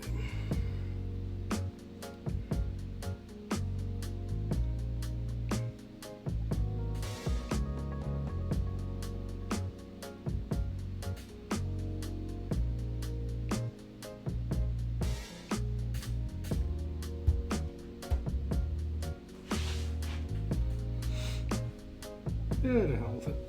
We're just gonna wing it and see what comes out.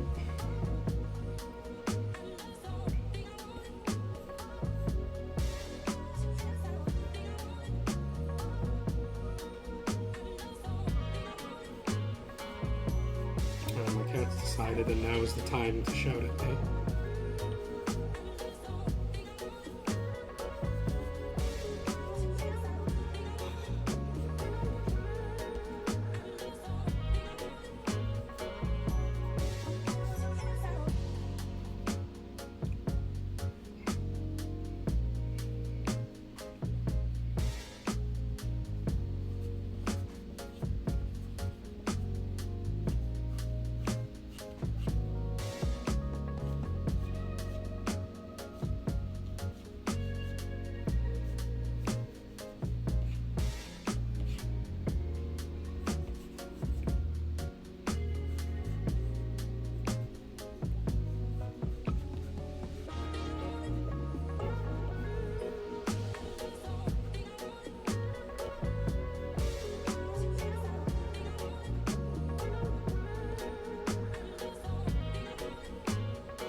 Yeah.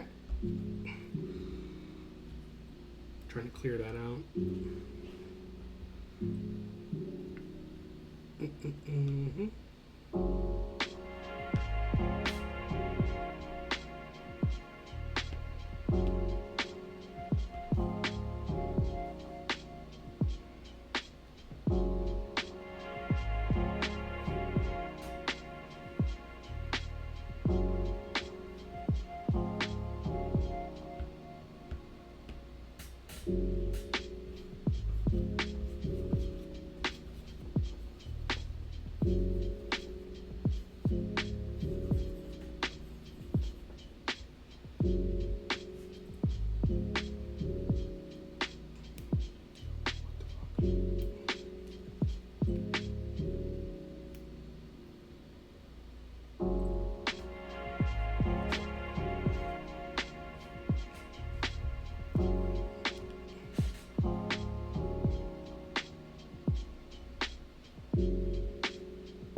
Sure, why not?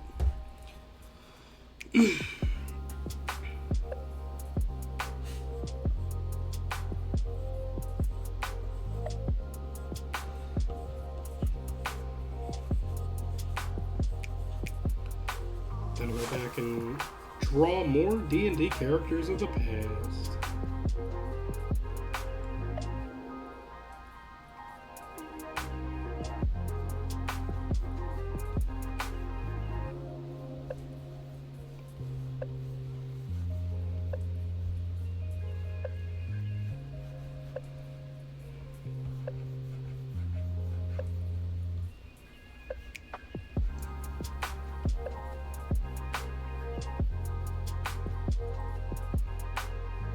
What about D&D? I fell in Minecraft and screamed. So I'm gonna draw some more D&D characters of the past. I'm gonna draw one of Gwen's old D&D characters. A character who was affectionately named Dumpling.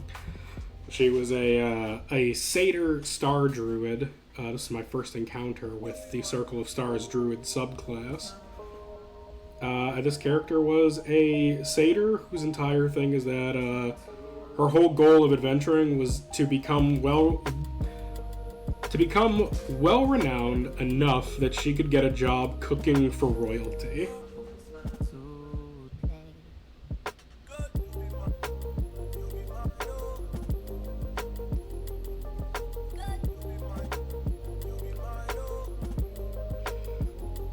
Yep, that was this character's only goal in life. Was she left the Feywild to become a royal chef. And then she met Gabe's character, who was attempting to figure out, how to become royalty, and that just became their dynamic.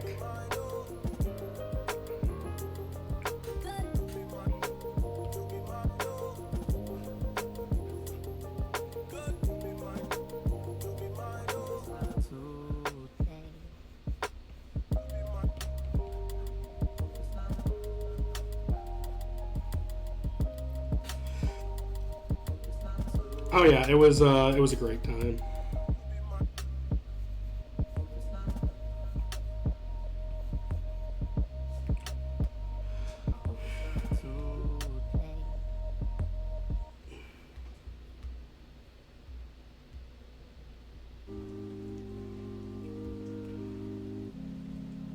This gives me an excuse to draw a short stack, and also gives me an excuse to try and practice drawing these fucking legs.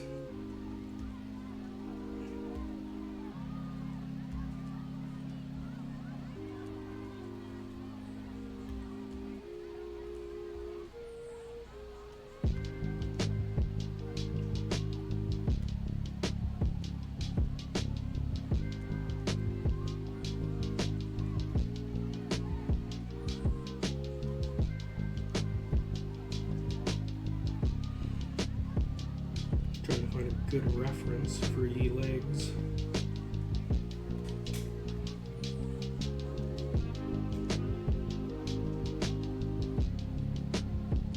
So you've left me down. Oh, there we go.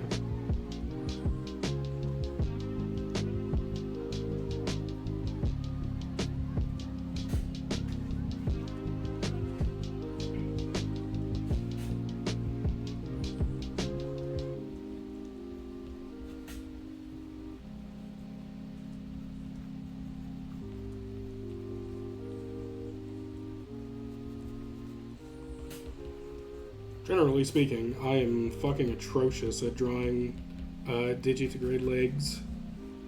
This is a good time as any to practice.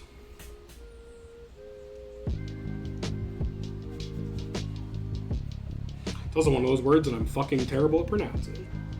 Does she have space buns? She does not. She actually kept her hair fairly short, if I recall.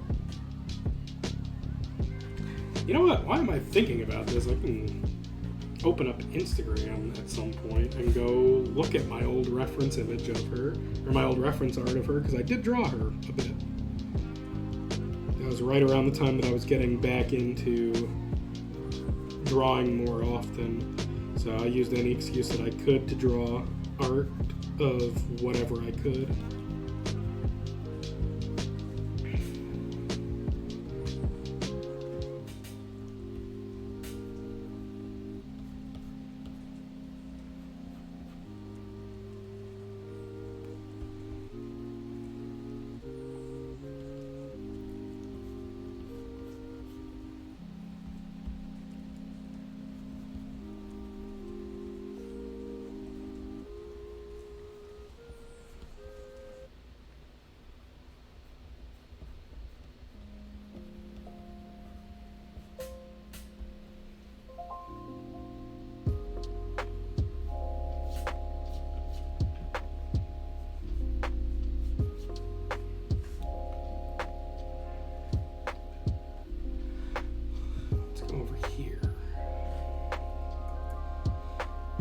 Instagram that I've long since abandoned.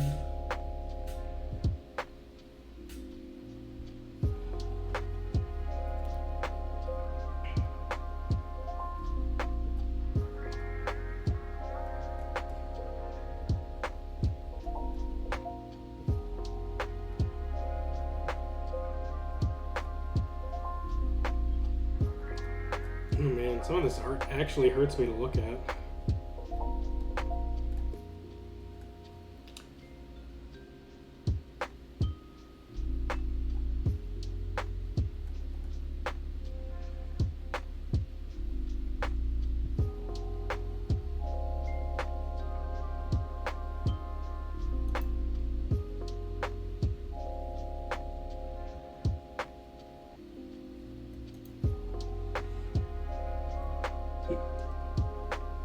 I love girls with short hair. So I went back and looked at my atrocious reference art that I initially did for her, and it turns out she actually does have very long hair, but she does typically keep it in buns on top of her head for when she's working in the kitchen. Somehow you called that one. Congratulations.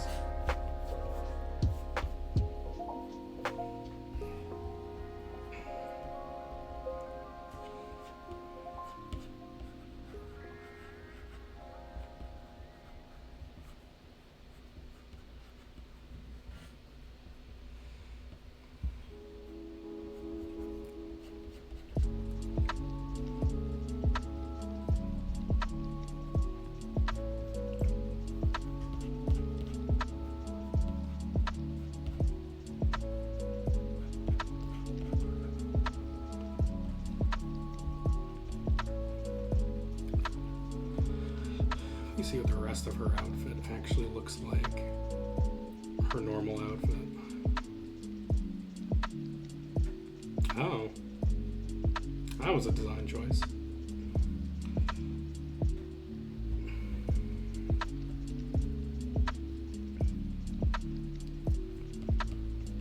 She's got like this weird little collar here.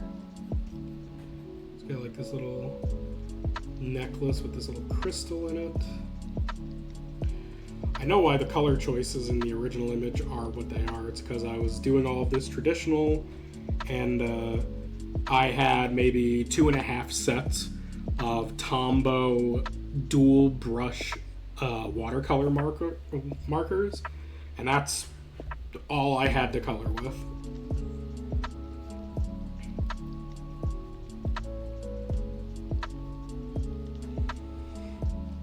Which is to say, I had a bunch of absolute nothing.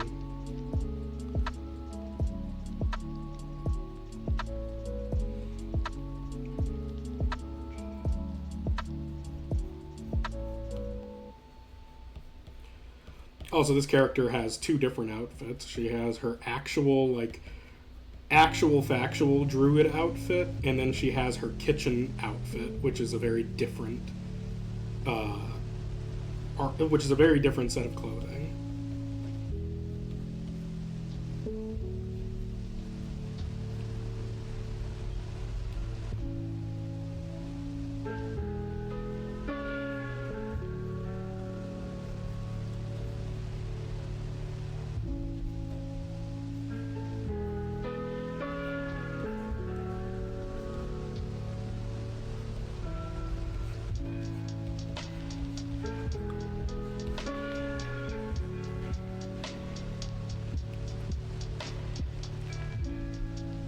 It's cool for them to have stuff to change into. Yeah, of course.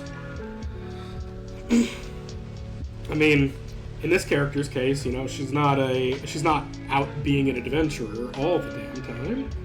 When the party is in town or needs like little things to do, that's one of the things that this character does. Is she goes and works in the kitchens at taverns that need help.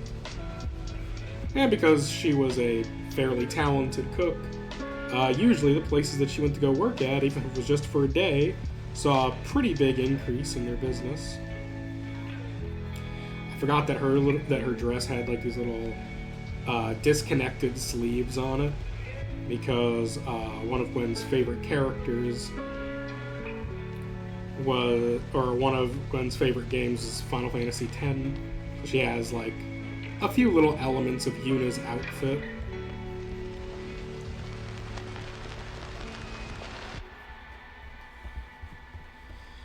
You know, fun fact, one of the first Final Fantasy games I ever played, even though I didn't finish it, still to this day have not finished it, was Final Fantasy X. I borrowed it from my sister. I didn't finish it when I was a kid when I borrowed it because her disc was damaged, and it wouldn't actually let me land in Spira. I'd always get stuck in the cutscene where you encounter Sin right before you reach Spira. And then Gwen purchased the Final Fantasy X HD remaster for me for my PlayStation one year as a birthday gift. And I still have the game. I've played up to a point. I think I fought Seymour for the first time, and I still haven't finished the game. That's the only Final Fantasy I've played some of. 10's a good one. 10 is the first Final Fantasy game to have voice acting.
She's got these little pointy, like, lady ram horns.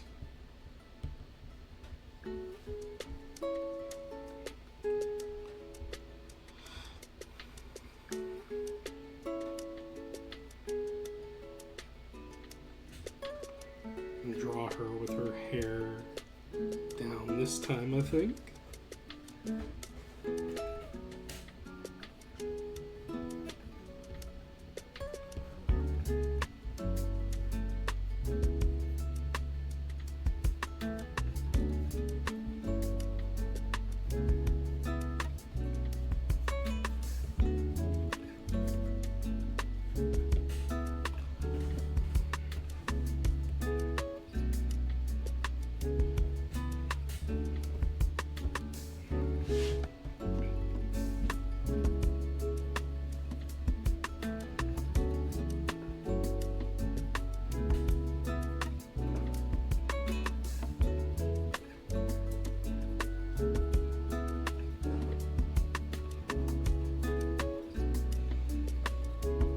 Ah, yes, she has the little deer nose.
yes.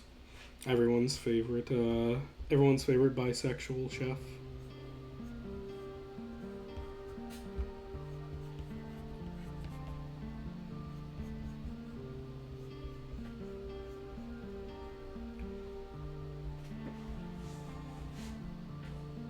You know what? This is one of those sketches I'm probably gonna finish at some point, because I just want to send it to Gwen and be like, "Hey, look what I drew." This will be one of my personal sketches that I do when I have nothing else to do at work, when I don't feel like doing other stuff.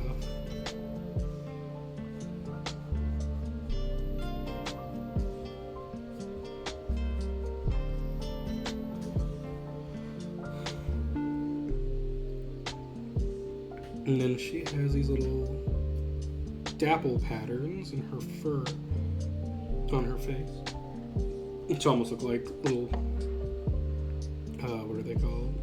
Little freckles.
On her legs as well.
She does have a little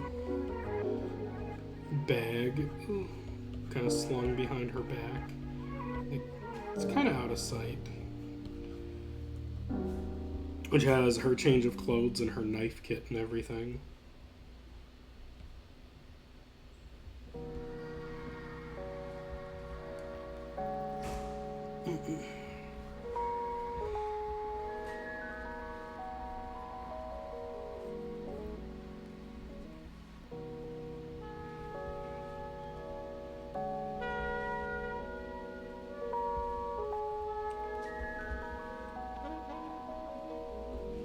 Oh yeah.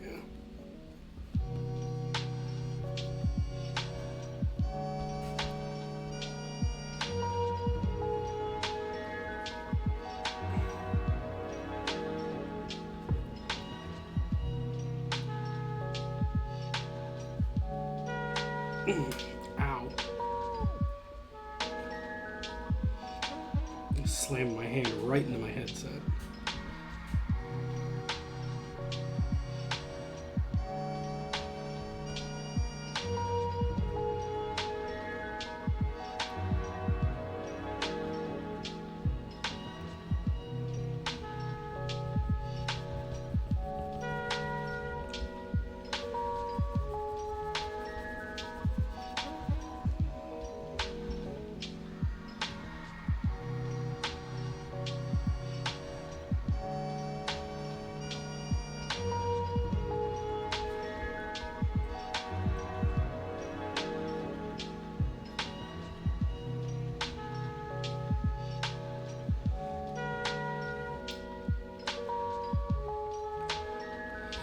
All right.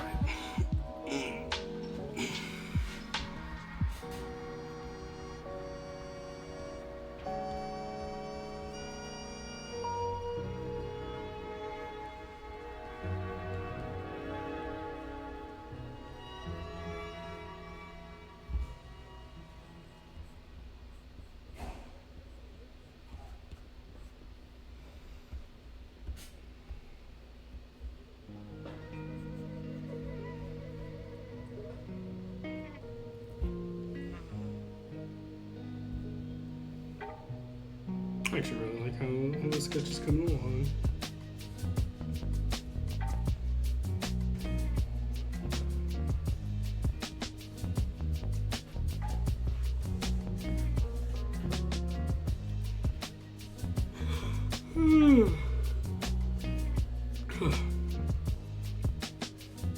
Fucking hell, dude.